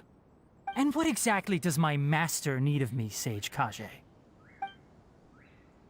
You'll know, once you've arrived in Sumeru City, that is. And how long will I be required to stay? There's no definite answer as of now. Do you mean to tell me that despite coming all the way here to Gandharvaville, you still can't answer the questions I laid out in the letter to my master? If that's the case, then I'm afraid I cannot give you a definite answer either. Tainari, but you... So be it. Come, Gulam, we're leaving.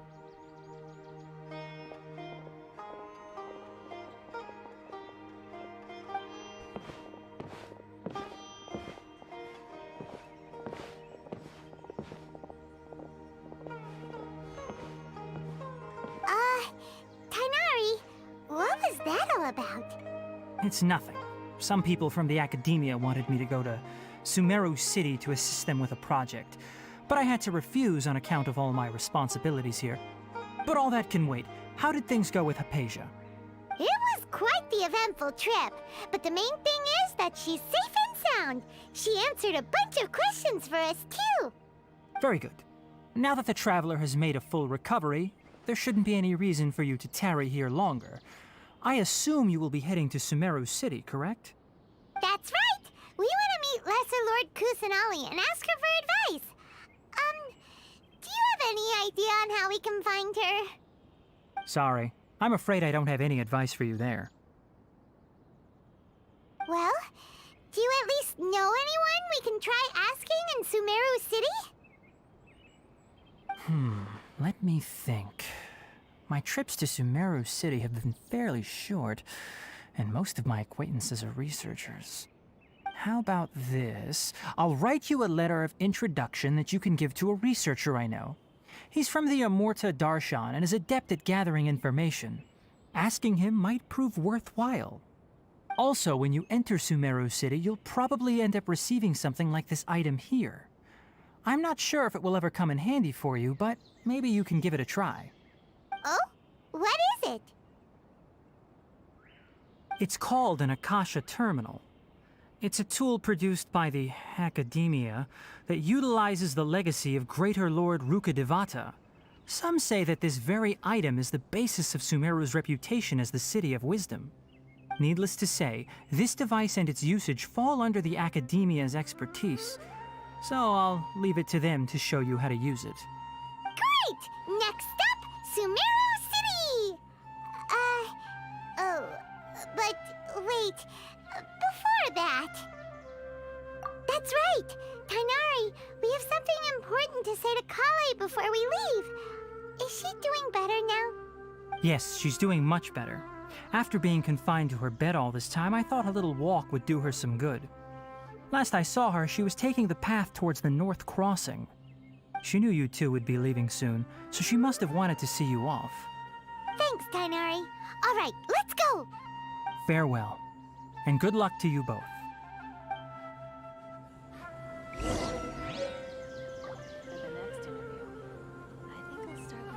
Rainforest is the best place to live. I'll have to grab a drink with Flame May when I'm back in the city.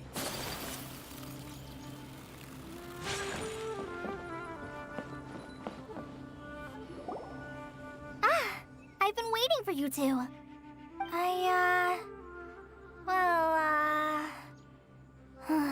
Never mind. I guess I should just wish you two a safe and successful journey. Thanks for waiting here just to see us off, Collei. We're headed to Sumeru City.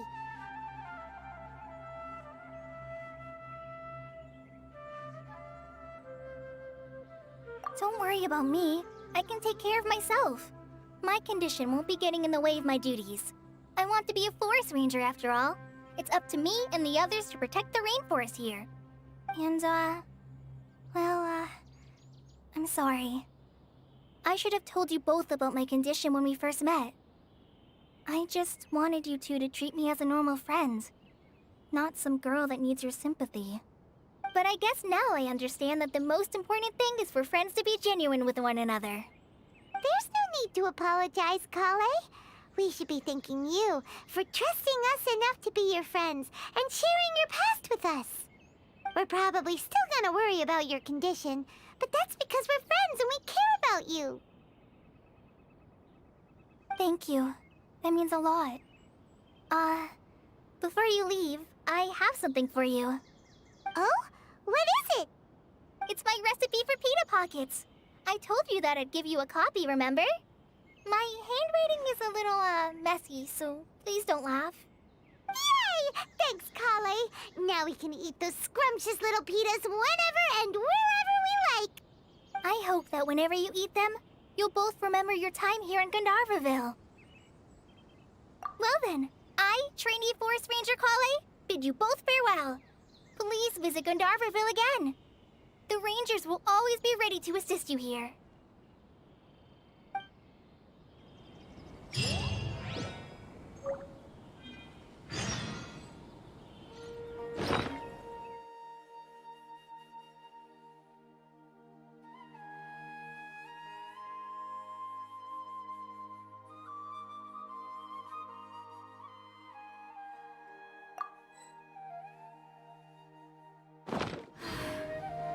I only wish life could be as leisurely as this a little more often. I hope you have a safe trip to Sumeru City and get to meet the Dendro Archon there. I'm much better now. I'll be back on patrol again starting tomorrow. Even though I'm not quite ready to help Master clear the Withering Zones yet, there are still plenty of other tasks for me to handle. Oh, and Traveler, if you ever see Amber again during your travels, please don't mention my illness to her, okay? Amber knows about my case of Elazar and what's happened in my past, but I haven't told her about my condition getting worse. I guess I just don't want her to worry about me. If the need arises, I'll tell her about it myself. All right, we understand, Collei. I hope you have a safe trip to Sumeru City and get to meet the Dendro Archon there. Kinda hard to believe that Master Tighnari can cook, isn't it? His culinary techniques are very polished, but his taste is a little, unusual. It's not really his fault, though. He just has a sensitive tongue and nose, so he prefers much lighter flavors. The last time I went a little too heavy on the spices for my pita pockets, Master started having a sneezing fit. Of course, I never heard the end of it after that. I hope you have a safe trip to Sumeru City and get to meet the Dendro Archon there. See you later! Be sure to come back often. Even though Master didn't admit it, I'm sure he wants to see you again.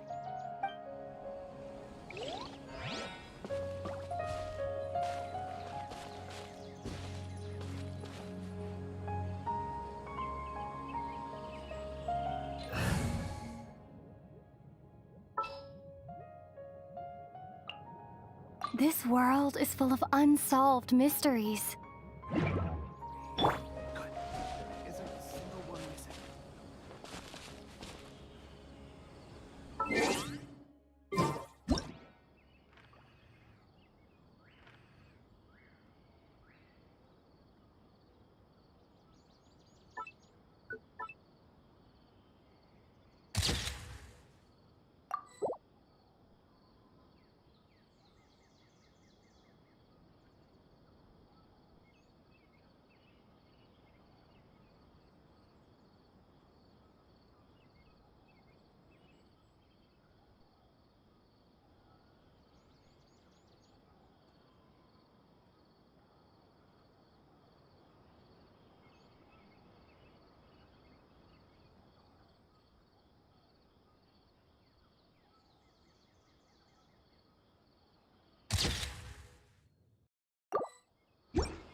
One with nature.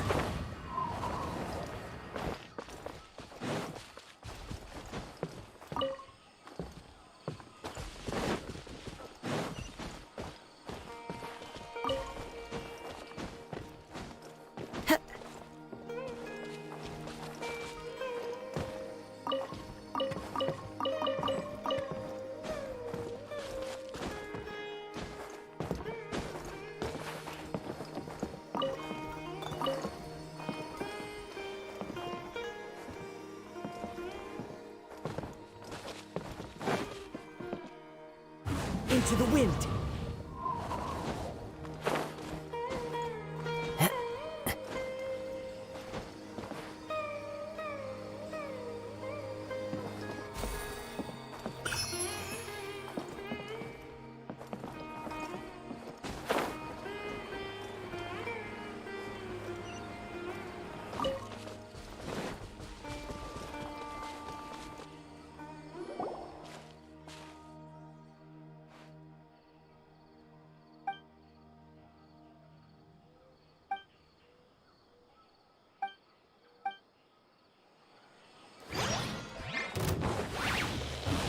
with nature. Take flight!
Let me scry.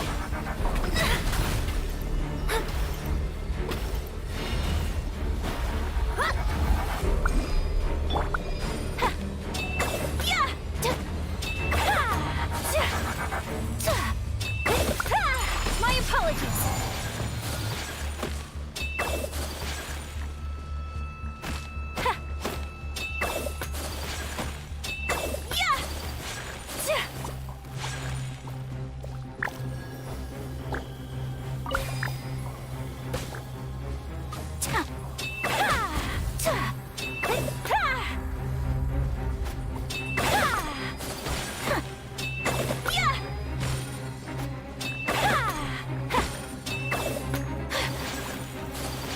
Take flight!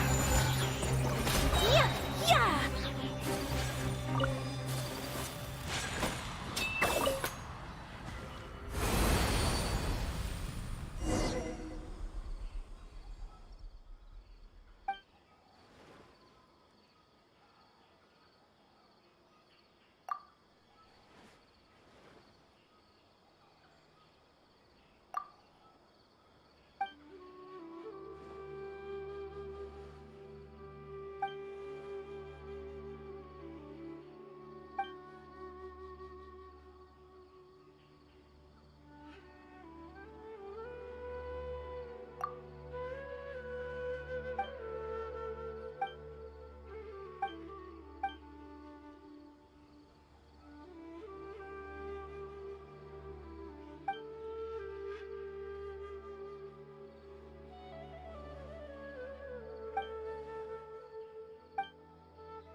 powers of fate!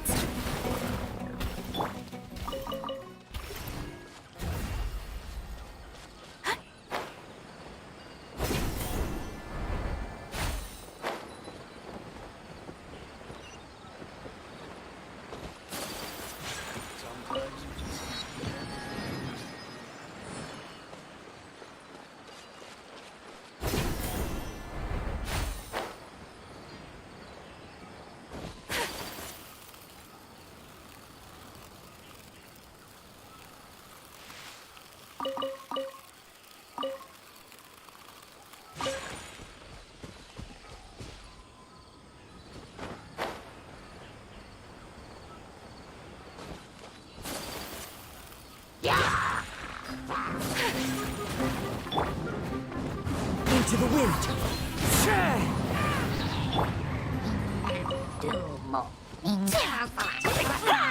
Whirling snow!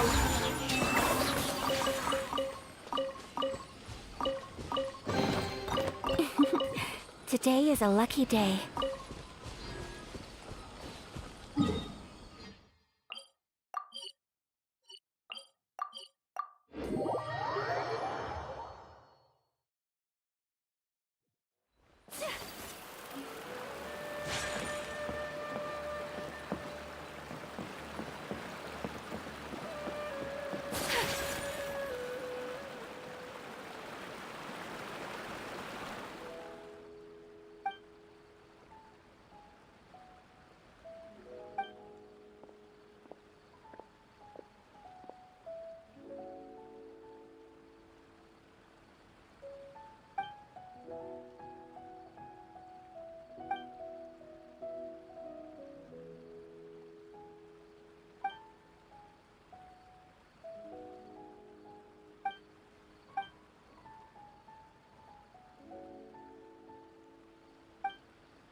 What's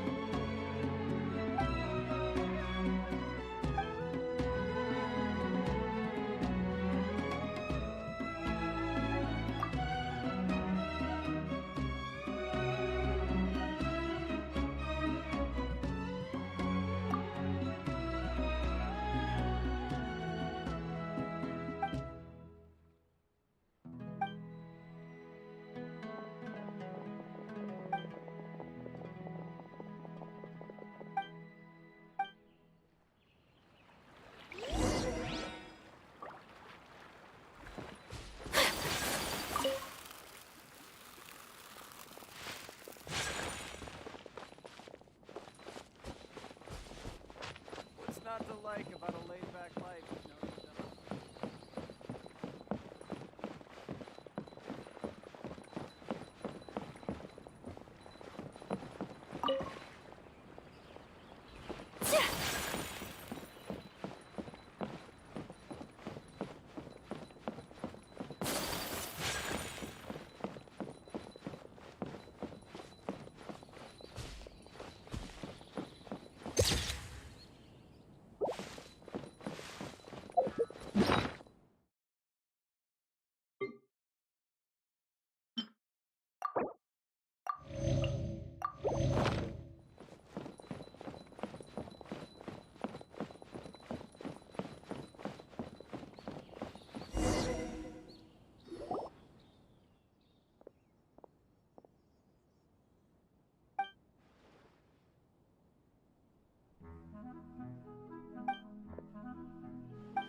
The hunt begins!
wind knows me.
entered the city, something on their heads lit up. One moment, please, you two. It appears this is your first time visiting Sumeru City. Oh, yeah, that's right. But how did you know that? Because there's currently no information on either of you in the Akasha. But no need to worry, that won't prevent you from entering the city. In fact, the Academia conveniently provides each traveler to Sumeru City with a device. Perhaps you too have heard of the Akasha before. It's our beloved Greater Lord Rukkhadevata's lasting legacy, a treasure trove of collected knowledge. After centuries of tireless research on the Akasha, the Academia created one of its most ingenious inventions, the Akasha Terminal. As long as you are within Sumeru's borders, you may use an Akasha terminal to connect directly to the Akasha and access any knowledge you need. I should mention that due to technical limitations, the operation of Akasha terminals will be much smoother and more effective in large cities such as Sumeru City and Port Ormos. Oh, so this is the thing that Tainari was telling us about. It sounds pretty amazing. You two are quite fortunate. Until recently, it was standard practice to only issue Akasha terminals to outlanders who spent an extended amount of time in Sumeru. However, this policy was recently changed, and now all travelers are issued one upon arrival. Here are your Akasha terminals. Please handle them with care. It kinda looks like a leaf. To activate it, simply hold it in your hand and say the following phrase to yourself. May the mighty God bless us with their voice of wisdom. Oh, since this little doodad lets you access knowledge, maybe we can use it to find a way to meet Lesser Lord Kusanali. Let's give it a try. Ahem. May the mighty God bless us with their voice of wisdom.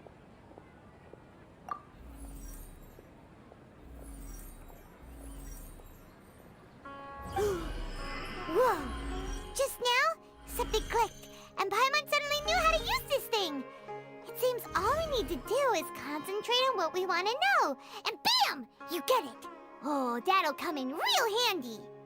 Exactly. That is the power of the Akasha. And with that, let me officially welcome you both to Sumeru City. May the wisdom of the Dendro Archon always be your guide. Okay, now that we're in, we can check the Akasha about Lesser Lord Kusanali. Let Paimon try. 500 years ago, the sages found a newly born deity from within some scorched ruins. The deity now resides in the sanctuary of Surasthana. Seems pretty similar to what Collei was telling us. Okay, next, let's concentrate on asking how to meet her.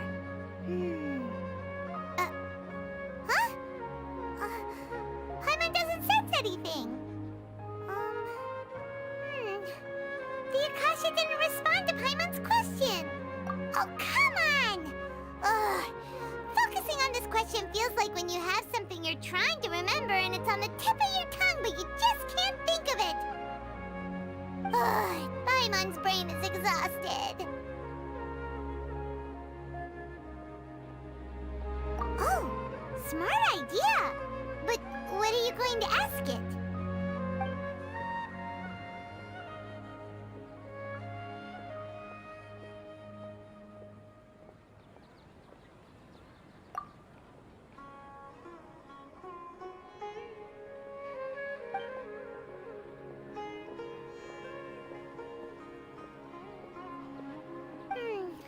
You too? Well, glad it's not just Paimon.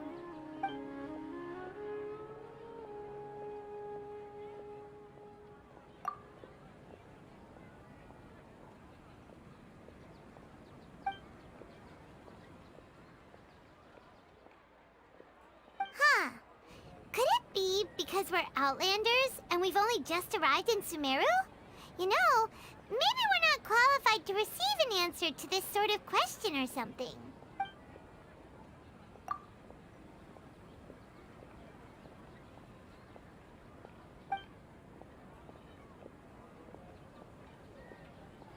Uh-oh. Paimon's getting all teary-eyed all of a sudden. It feels like the people of Sumeru really missed their Archon. Well, seems no matter which way we try, we can't find anything that'll lead us to Lesser Lord Kusanali. Guess our only choice now is to try meeting with the researcher that Tainari recommended. He's from Sumeru and even has a position in the Academia. Maybe he'll be able to access more info from the Akasha. Let's see. Tainari wrote an address on the letter's envelope. Oh, it's not far from the city's gate. Let's head over and have a look. Hopefully he's at home. Watch out for pickpockets.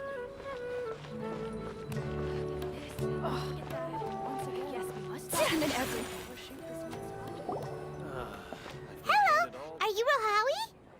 Yes, that's me. Can I help you? Great! You see, Tainari sent us here and... What? Tainari? Please, there's no need to say anything, really. Sure, I admit that the article I published last month wasn't my best work, and maybe the data didn't produce the most convincing results, but...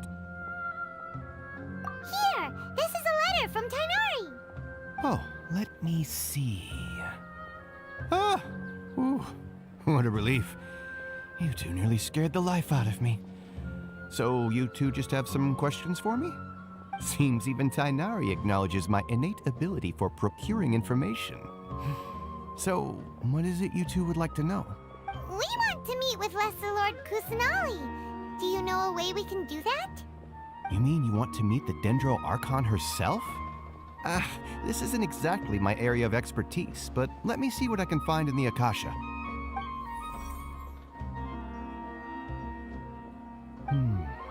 Sorry, the Akasha didn't respond to my query. What? You too? But what about your abilities for getting information and all that?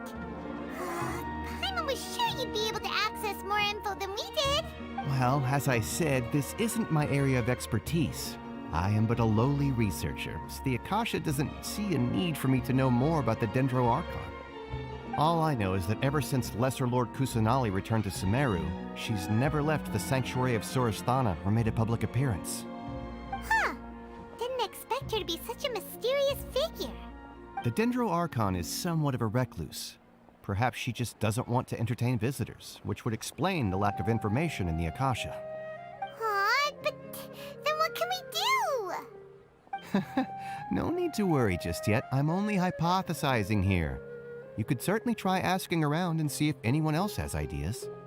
And besides, you two should consider the bright side of things. Not being able to see Lesser Lord Kusanali may not be a bad thing. In this world, there will always be information you cannot obtain from the Akasha and things you can never accomplish. Knowing when to yield is a form of wisdom.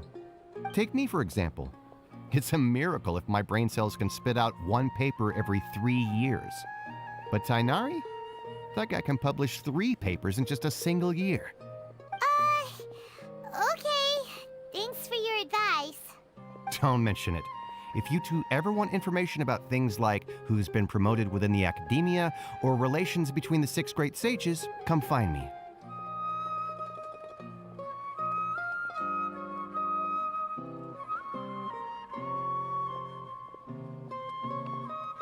Hey, come on! This is a survival skill at the Academia.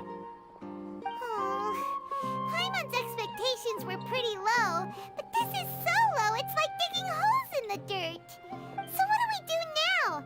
Even if we want to talk to someone, we don't know anybody here. Huh? Like who? Oh, you're right! Catherine! The Adventurers Guild has its own intel network. Let's hurry and find her.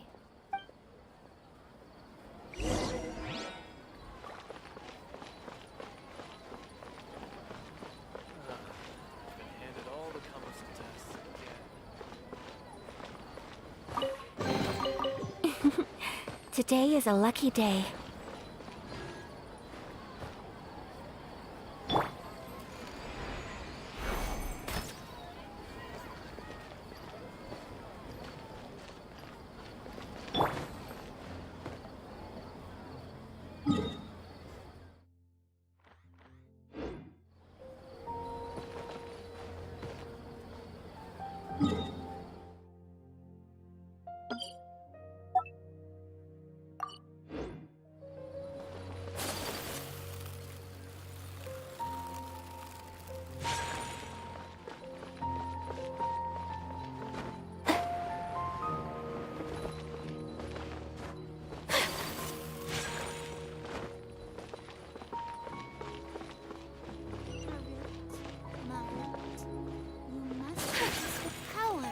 of temptation.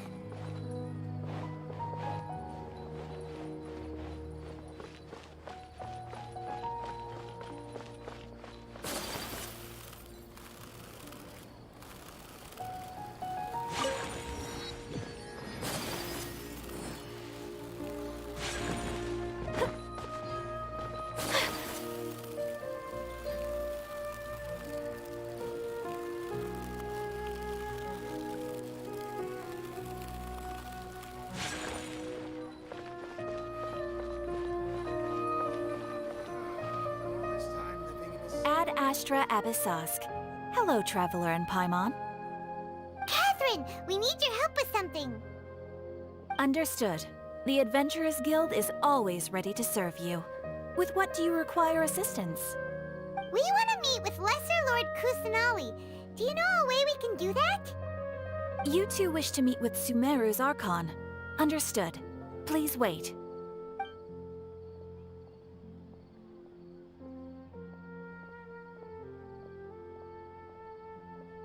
I apologize, but I am unable to call up any relevant information in the Akasha. I'm also unable to locate any pertinent information in my personal memory. Aww, another dead end. Well, if Catherine can't help us, then we really don't know anyone else to ask now. Please do not worry. I may know of someone who can help you two. In Sumeru, the Adventurers Guild does not serve as the vanguard of information. Rather, there are numerous active mercenary groups collectively known as the Eremites. They take on various contracts and work all across Sumeru, so they naturally accrue intelligence. An Eremite brigade called the Corps of 30 is in charge of Sumeru City's defenses. Not only are they the oldest brigade, but they are responsible for managing and coordinating the affairs of all other mercenary brigades. Corps of 30? What a weird name. Supposedly, they are named as such because their ranks numbered 30 at their inception. Asfand, an advisor with the Corps of 30, maintains good relations with the Adventurers Guild. Though he's already retired, he and his words carry great weight within mercenary circles. If you'd like to get in contact with him, you can find him at the Corps of 30's headquarters, the Citadel of Rexar. You're welcome. I wish you two the best of luck. We look forward to your exploits in Sumeru. All right, off to the Citadel of Rexar we go!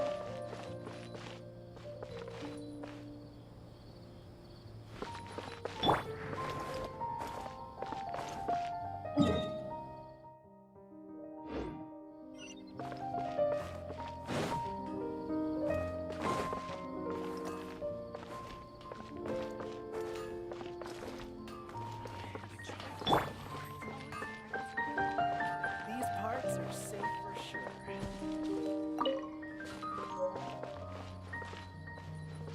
Why isn't it working? I don't get it.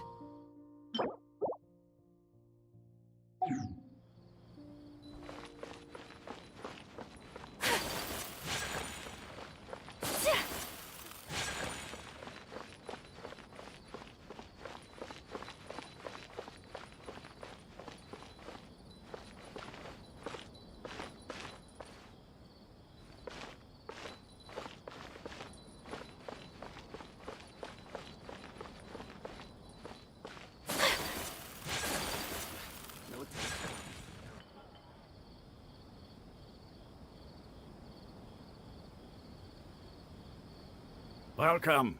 The Adventurers Guild told me to expect you two. It's nice to meet you, Asfand. We'd like to ask you about something.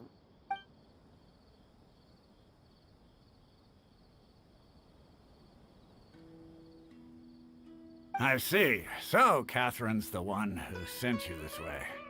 Ha! It's true that the Eremites' network is vast, but even I can't help you meet the Dendro Archon. Wait, seriously? That's it? Afraid so. The Eremites aren't terribly religious, so we don't know much about divinities. As far as the Akasha goes, we can access even less than you. We originally came from the desert. The gods there died off long ago. Since those days, we've used our own two hands to carve out a living. We don't beg gods for their aid. It isn't just us, though. If you ask me, I think most in Sumeru aren't interested in Lesser Lord Kusanali. Oh? Why's that? Just take the Academia, for example. They're the ones who truly rule Sumeru. Although they believe in gods, most of them only care for the late Greater Lord Rugadavada. In their eyes, she was the one who founded Sumeru and gifted us with the Akasha. Lesser Lord Kusanali just happened to inherit her legacy. Because of the Academia's influence, most citizens are more familiar with Greater Lord Rugadavada and hold her in greater esteem. Not to mention that Lesser Lord Kusanali never makes an appearance, and the Academia never announces anything about her. As far as the people of Sumeru are concerned, she's just a god that exists. And that's all. Really? Aw. After hearing all of that, Paimon sort of feels bad for Lesser Lord Kusanali. Ha! But who knows? We're all just guessing when it comes down to it. Besides, I'm sure the God of Wisdom doesn't worry about her reputation among people like us. All right. Well, thanks for the info, Osfond. No problem. Always happy to help out the Adventurers Guild.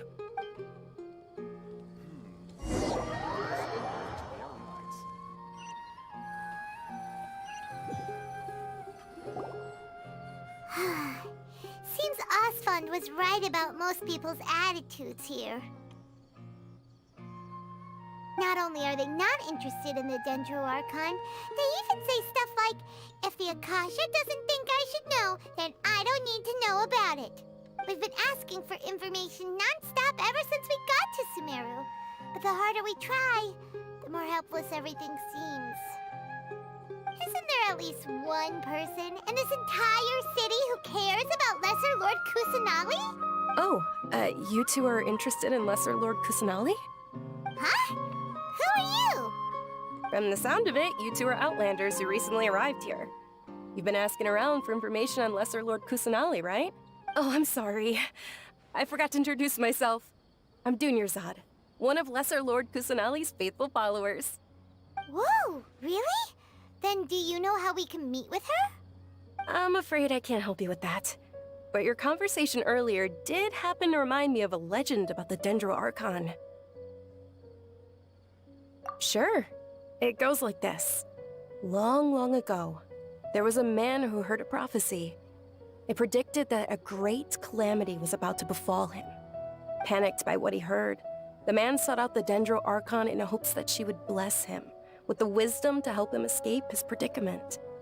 The man journeyed across deserts and through rainforests and experienced tribulations of every kind. However, he still couldn't find any trace of the Dendro Archon. In despair, he thought, alas, the Archon has abandoned me. He then had no choice but to sorrowfully resign to his fate. Okay, and then what happened? And then, the calamity came. But to his own surprise, the man felt somehow emboldened by the trials of his journey. By relying on his own strength, he managed to overcome the adversity. At that moment, a bird perched upon his shoulder. This bird was, in fact, an avatar of the Dendro Archon. She said, "O Archon Seeker, do you now understand? She and her wisdom have long been found by you. Along your journey, we were in every flower and blade of grass, every ray of sparkling sun, and every breath of dancing wind. So long as you continue to think and ponder, we'll be wherever you go." Yeah, thanks for the story! Paimon feels all warm and fuzzy inside after that. In a way. It seems like this story is also one of the Dendro Archon's avatars. Dunyarzad, since you worship Lesser Lord Kusanali, can you tell us anything else about her? Of course. So did you two know that, I'm terribly sorry, but it seems something's come up now. Let's chat another day.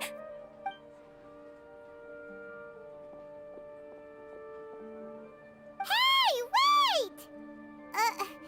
What the heck just happened? It looks like they're searching for someone.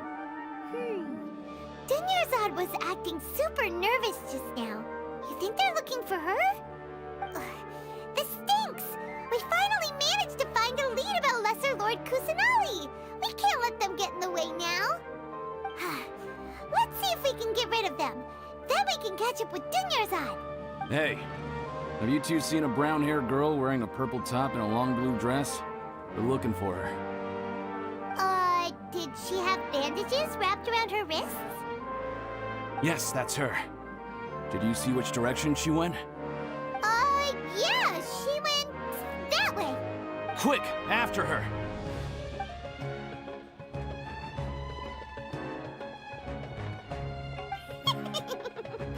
That should keep him busy for a while. Let's hurry and find Dunyarzad.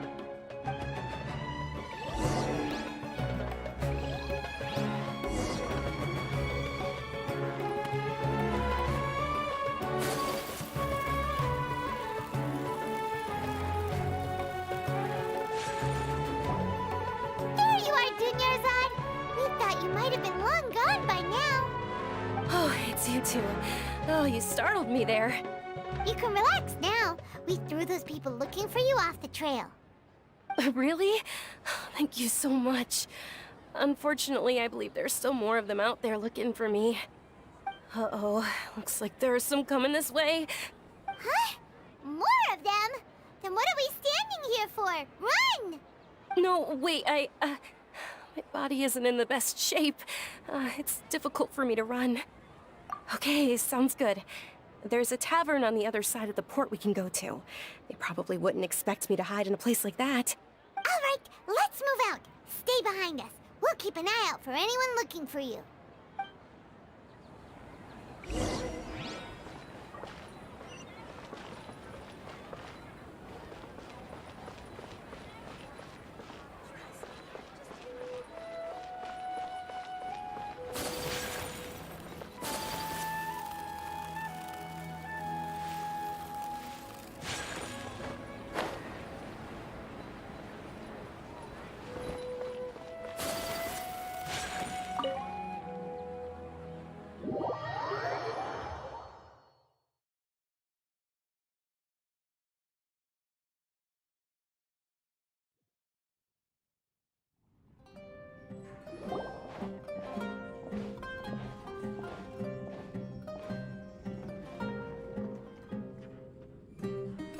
We made it. Oh, they shouldn't be able to find us now. Wait, stand down, Dia.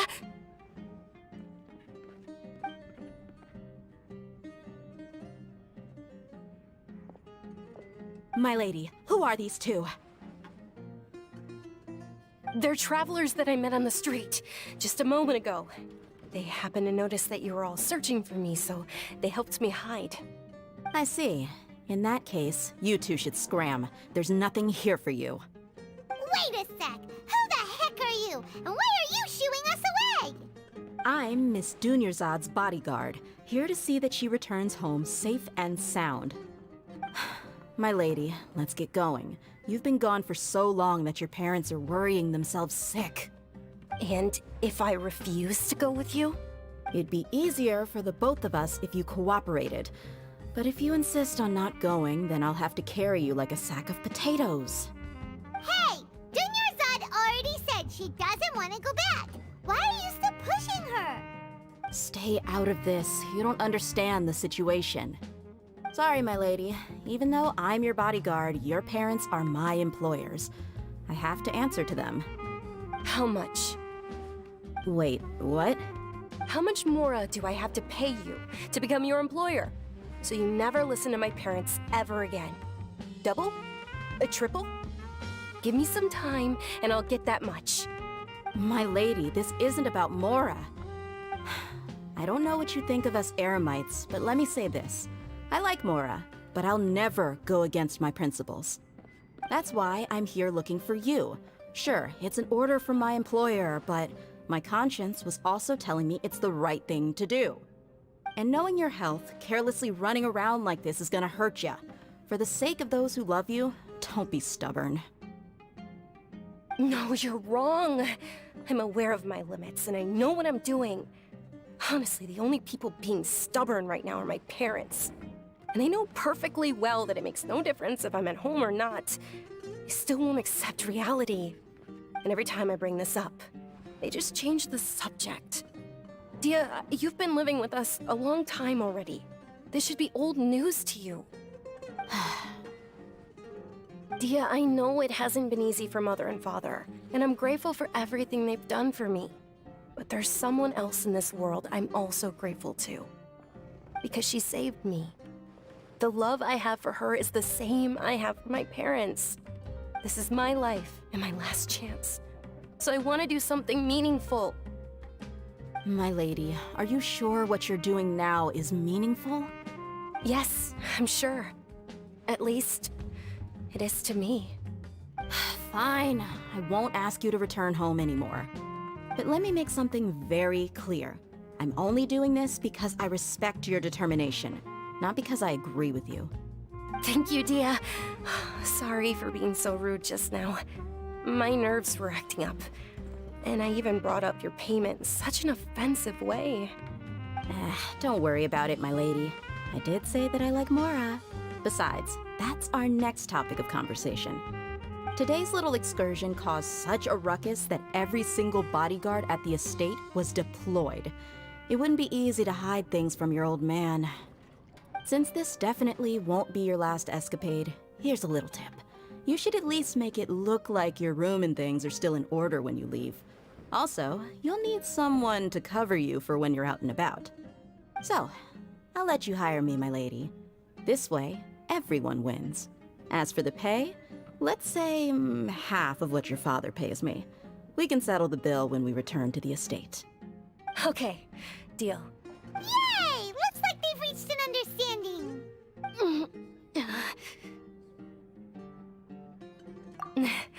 I'm fine, really. I just feel a little tired now that things have calmed down. My lady, stop trying to look tough. We're already in a tavern, so let's rest up and grab some grub. I'm sorry for worrying you two. If you don't mind, I'd like for you to join us. Sure! After you rest up, we want to hear more about Lesser Lord Kusanali.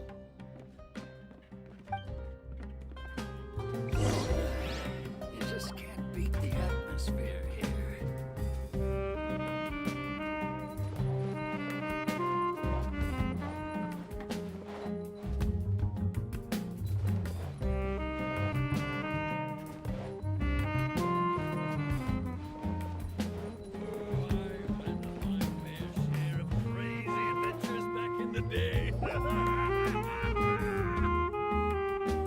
Ha! Well, if it isn't Dia, haven't seen you in nearly half a year. Word on the street is that you're a bodyguard for the Homayani family now. Ha! Don't you find that kind of work boring? Nah, you get used to it. How about a menu over here? You got it, huh? Isn't this little Miss Homayani herself? We don't get to serve personages like you very often. We'll be sure to prepare our very best. Thank you, sir, but there's no need. I don't have a lot of Mora on me, and I really ought to save as much as I can. But please bring these two the best food you have. They're my new friends, so I want to be a good host for them.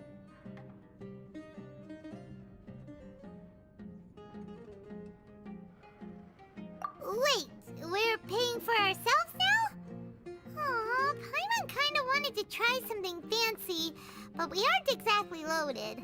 Guess Paimon will settle for something ordinary. How about our coconut charcoal cakes? They're our signature snack, and they run cheap. Look, other customers over there are eating some now. They look kind of burnt and dry. Paimon will pass.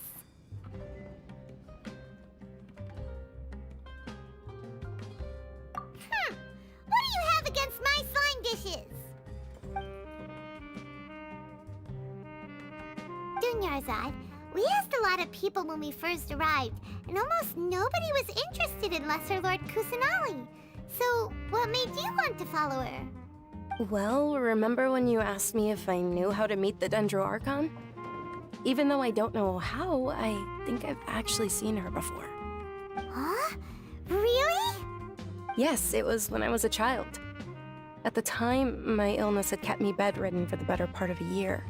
I was stuck inside and couldn't make any friends, and my parents did their best to find treatments for me. But even then, the Akasha didn't have any helpful information. My younger self no longer had any hopes or dreams. One flare-up was so bad that I was in a semi-conscious state for several days. Then one night, I woke up alone in my room. I was terrified. My body was paralyzed. Even if I cried, there was no sound. At that moment, an ethereal voice spoke in my mind. Dunyarzad, don't be scared. You don't have to cry. Dunyarzad, don't be scared. You don't have to cry. Who are you? How do you know my name? How do I explain this?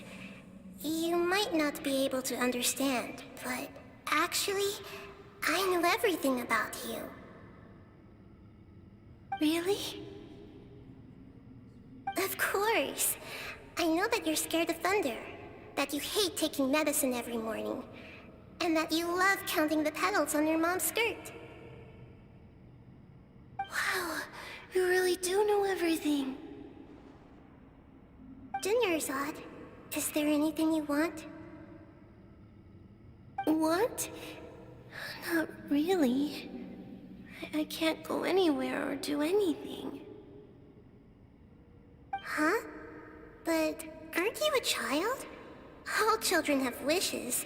Tell me what you want, and maybe I can make it happen.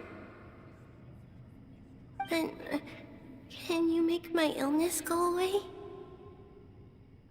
Oh. I'm sorry. But I'm not powerful enough to do that right now. Then, can you be my friend? After that, the voice said, "Okay, I'll be your friend." Although my body was suffering during those days, that voice encouraged me and told me many wondrous things. Beyond my window was the flourishing Sumeru city. Beyond the city was a lush rainforest. And beyond that was the wall of Samiel, deserts, and all of Tevat. Once I finally made it through that bout of illness, I couldn't hear that voice anymore. I told my mother about it, but she said that I must have been dreaming. But I know that that voice wasn't a figment of my imagination. Before that, I had never heard of Tevat.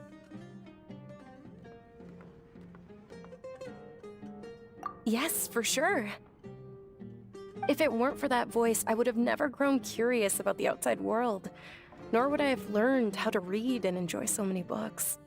That voice sparked a desire for wisdom. It had to have been the Dendro Archon. I've been hoping for a chance to repay her kindness. In fact, I was running around today to help prepare the Sub-Zerus festival for her. What's the Sub-Zerus festival?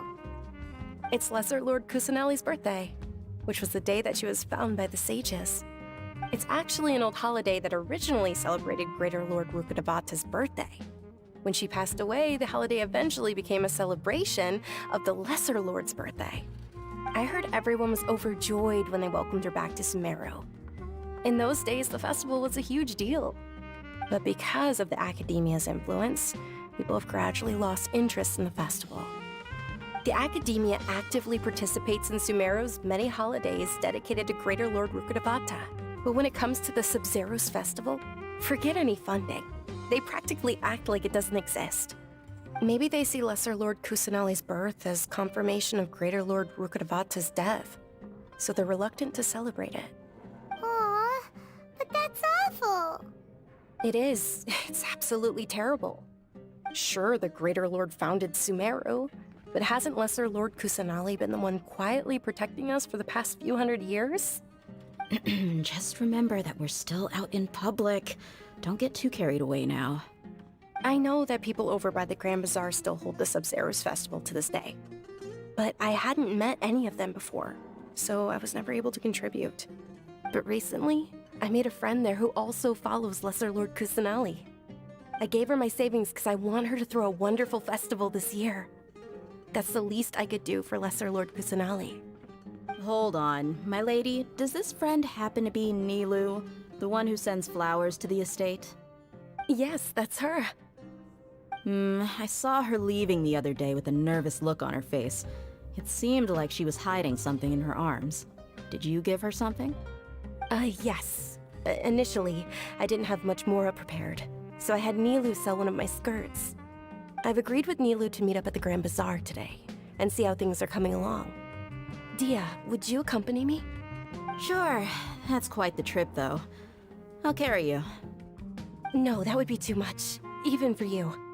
You might as well just accept the lift. If I let you walk, who knows how long it'll take us. And if anything happens to you, then I'd really never hear the end of it from your father. But of course! Nilou will be thrilled to hear there are more people interested in Lesser Lord Kusanali.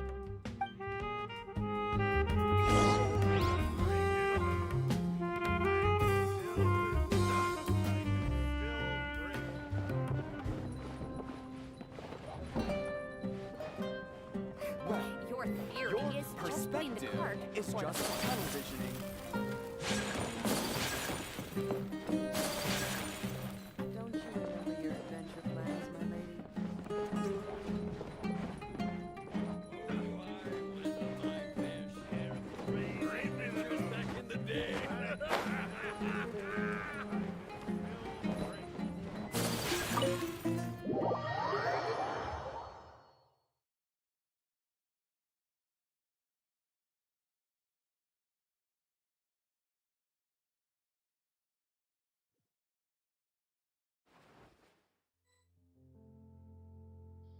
Embrace the ice!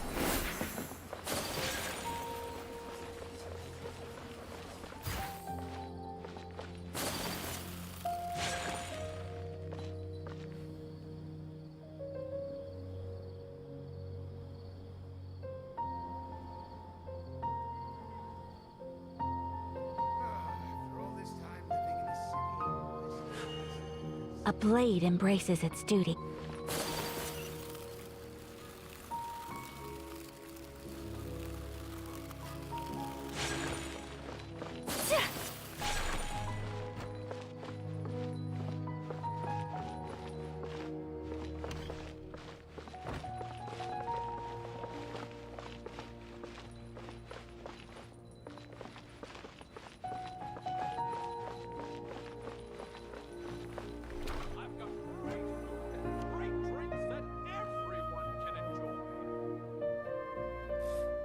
What's so great about Snesh Nyan toys anyway? Every item I sell here. Sorry I'm late, Nilou. Oh, Dunyarzad. It was taking you so long that I assumed you got trapped at home, but you made it in the end. Uh-oh. But if Dia's here, that means you got caught, right? You could say that, but everything worked out. She's on our side now. Not completely.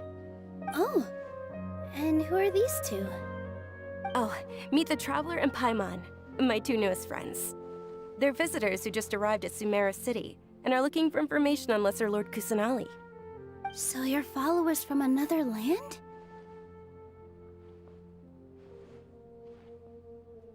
Oh, really? Well, that's okay. You're still invited to the Sub-Zero's festival.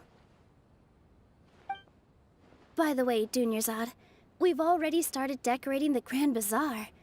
It looks spectacular, thanks to your generous contribution. You're very welcome. It's the only thing I could do. Do you still have enough Mora? Probably? But don't sweat it. We've already finished renovating the stage. Come on, I'll show you.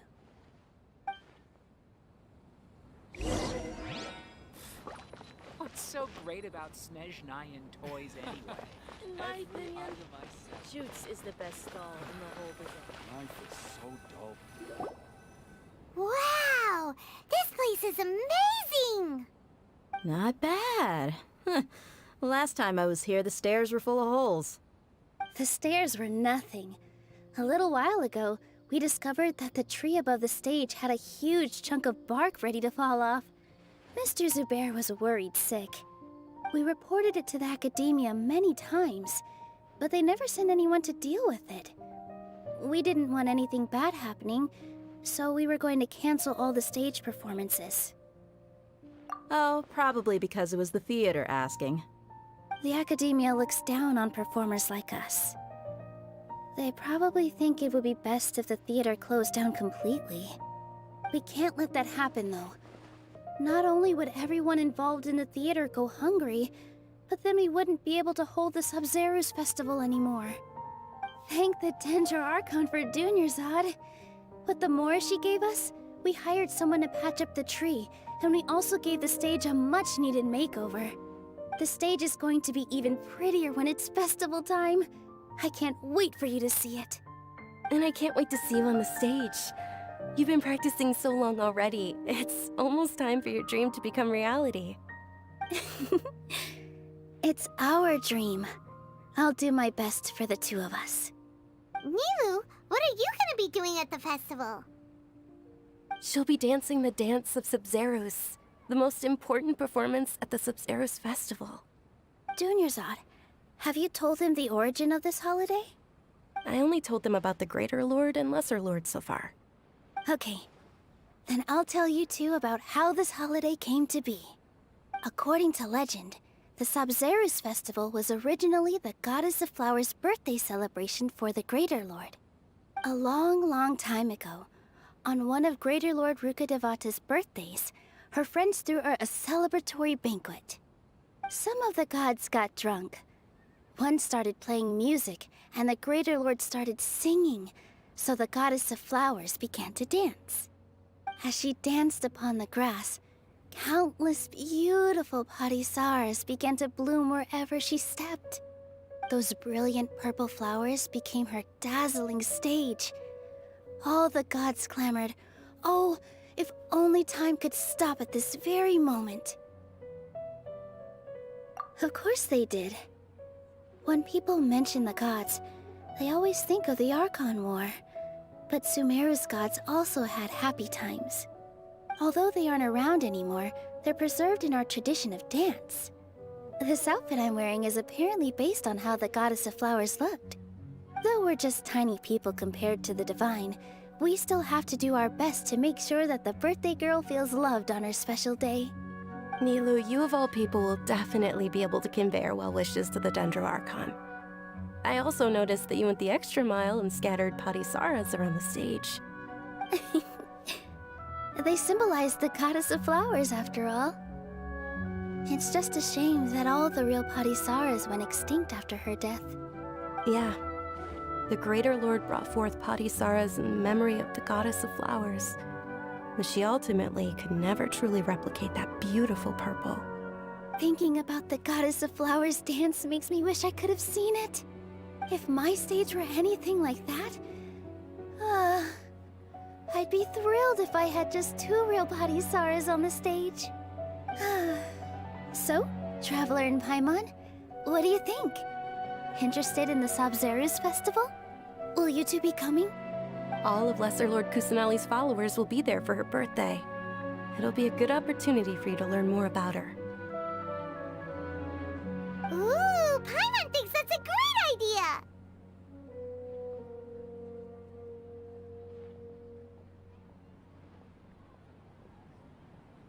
Hey, come on! There's nothing wrong with enjoying a festival.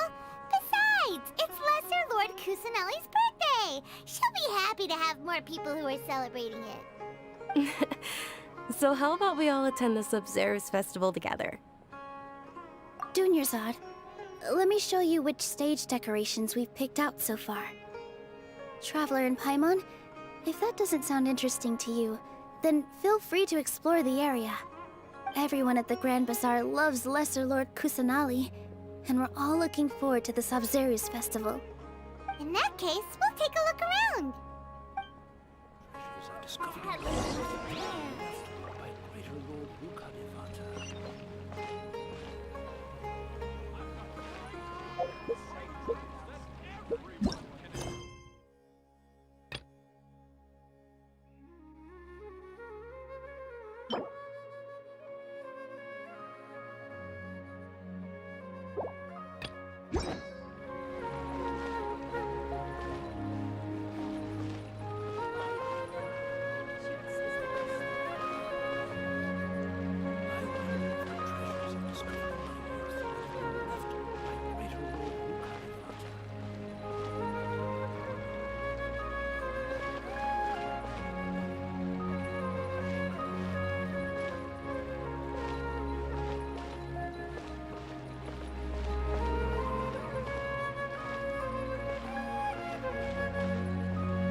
A blade embraces its duty, as a jeweler cherishes their gems.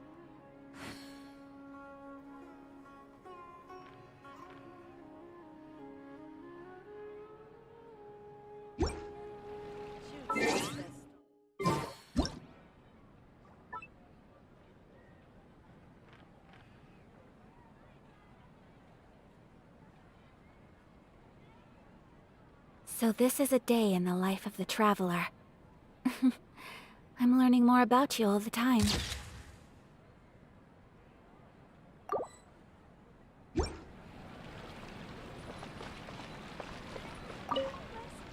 Huh.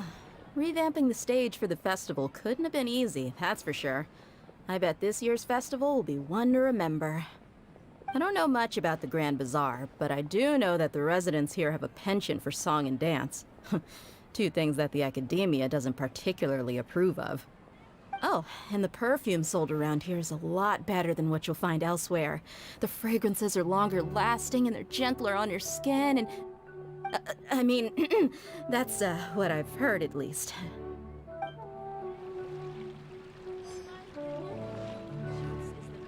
Huh. Revamping the stage for the festival couldn't have been easy. I don't know much about the Grand Bazaar. Oh, and the perfume sold around here is... I mean...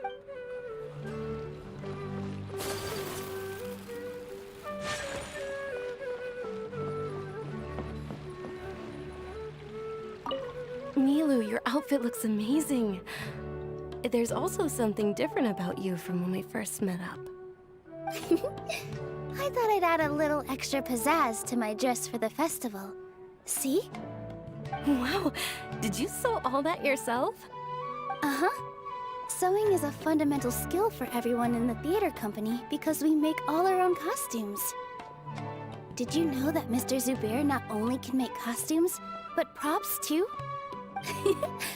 I've noticed that you can't keep your eyes off that crown over there. Would you like to try it on? May I? Of course.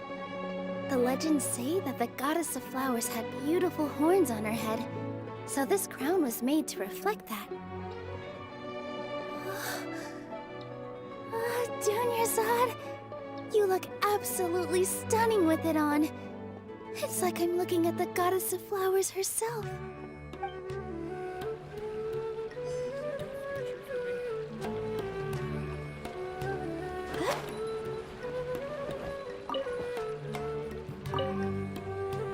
Whoa! What's with your yellow hair? And why do your clothes look so funny? Are you an Outlander?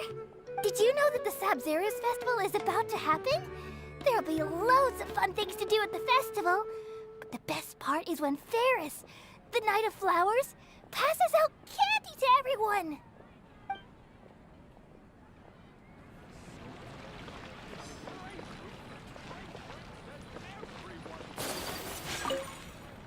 Ah, dancing at the Sub-Zero's festival. You know, I also danced when I was younger.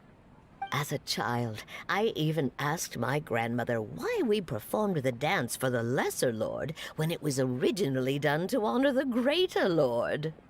My grandmother said that Greater Lord Rukkhadevata is a beloved deity and honored by all. And Lesser Lord Kusanali is too.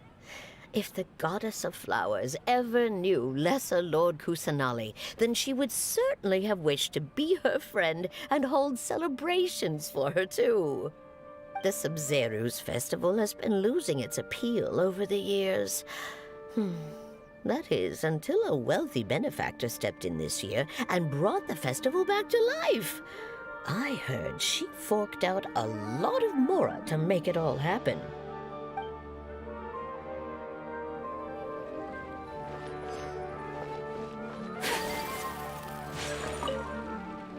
Things are really shaping up, and there's a buzz around the festival this year. We're expecting people from all over to come by this year and buy things during the festivities. Don't be fooled into thinking that Sumeru City has the best of everything. Some festival snacks are only offered here in the Grand Bazaar. And when it comes to musicians, dancers, or singers, the Grand Bazaar's got the best of the best. Sure, those folks at the Academia might not like it, but what's a festival without song and dance?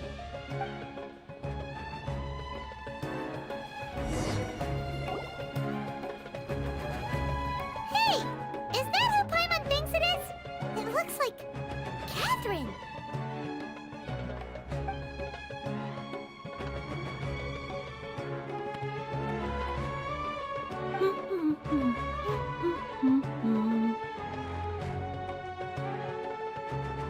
Huh.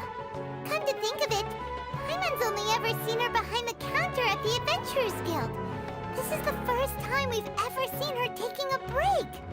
Hey, Catherine! Oh, hey! It's the Traveler and Paimon! What's shaken? Whoa. Break time Catherine sure sounds a lot less formal than usual. Paimon was still waiting for her to say Ad Astra Abyssosk. Sure.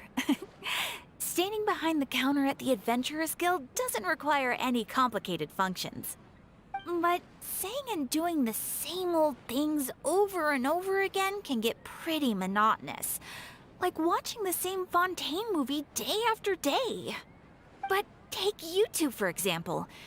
You travel across Tevat to enrich your lives and gain new experiences. Well, we enjoy traveling across Tevat and all that, but we're mainly looking for clues about her brother. Yes, you should keep searching. Sometimes the answers we're looking for aren't necessarily at our intended destination. Instead, they're found along the way. Huh. Haven't we heard someone say something pretty similar recently? Anyways, what brings you out here, Catherine? No, not particularly. I guess you could say that I'm loving the recent atmosphere here. If festivals bring happiness to everyone, then that's where their true value lies. Oh, it looks like it's about time for me to be heading back now. Alright, we'll see you next time at the Adventurers Guild. Oh, by the way, thanks for connecting us with the Eremites. We've already made some great friends in Sumeru City thanks to you. I'm sure you two will get along well with the people here. You've already been blessed by the element of Dendro after all. See you around.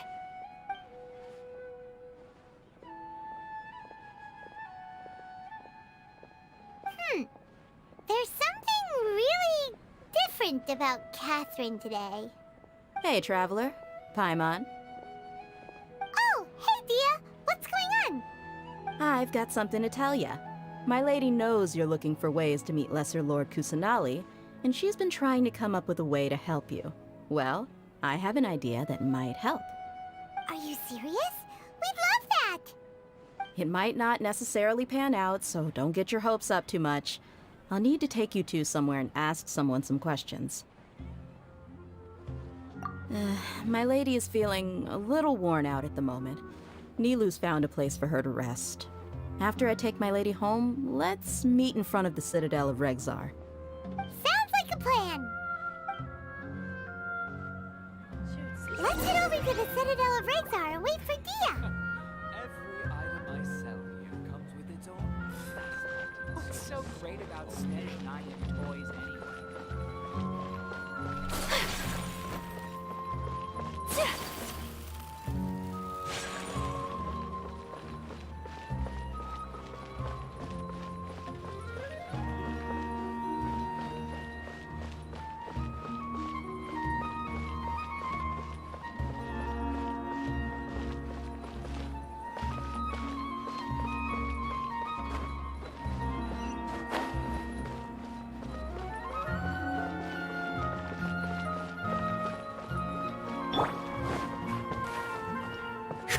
Follow the wind.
Alright, thanks for watching. I'll have to go now, so I'll be ending the stream in a couple moments. Alright, thank you for watching, and I guess I'll see you guys in about 2-3 hours. I'll see. Thank you for watching, and bye bye.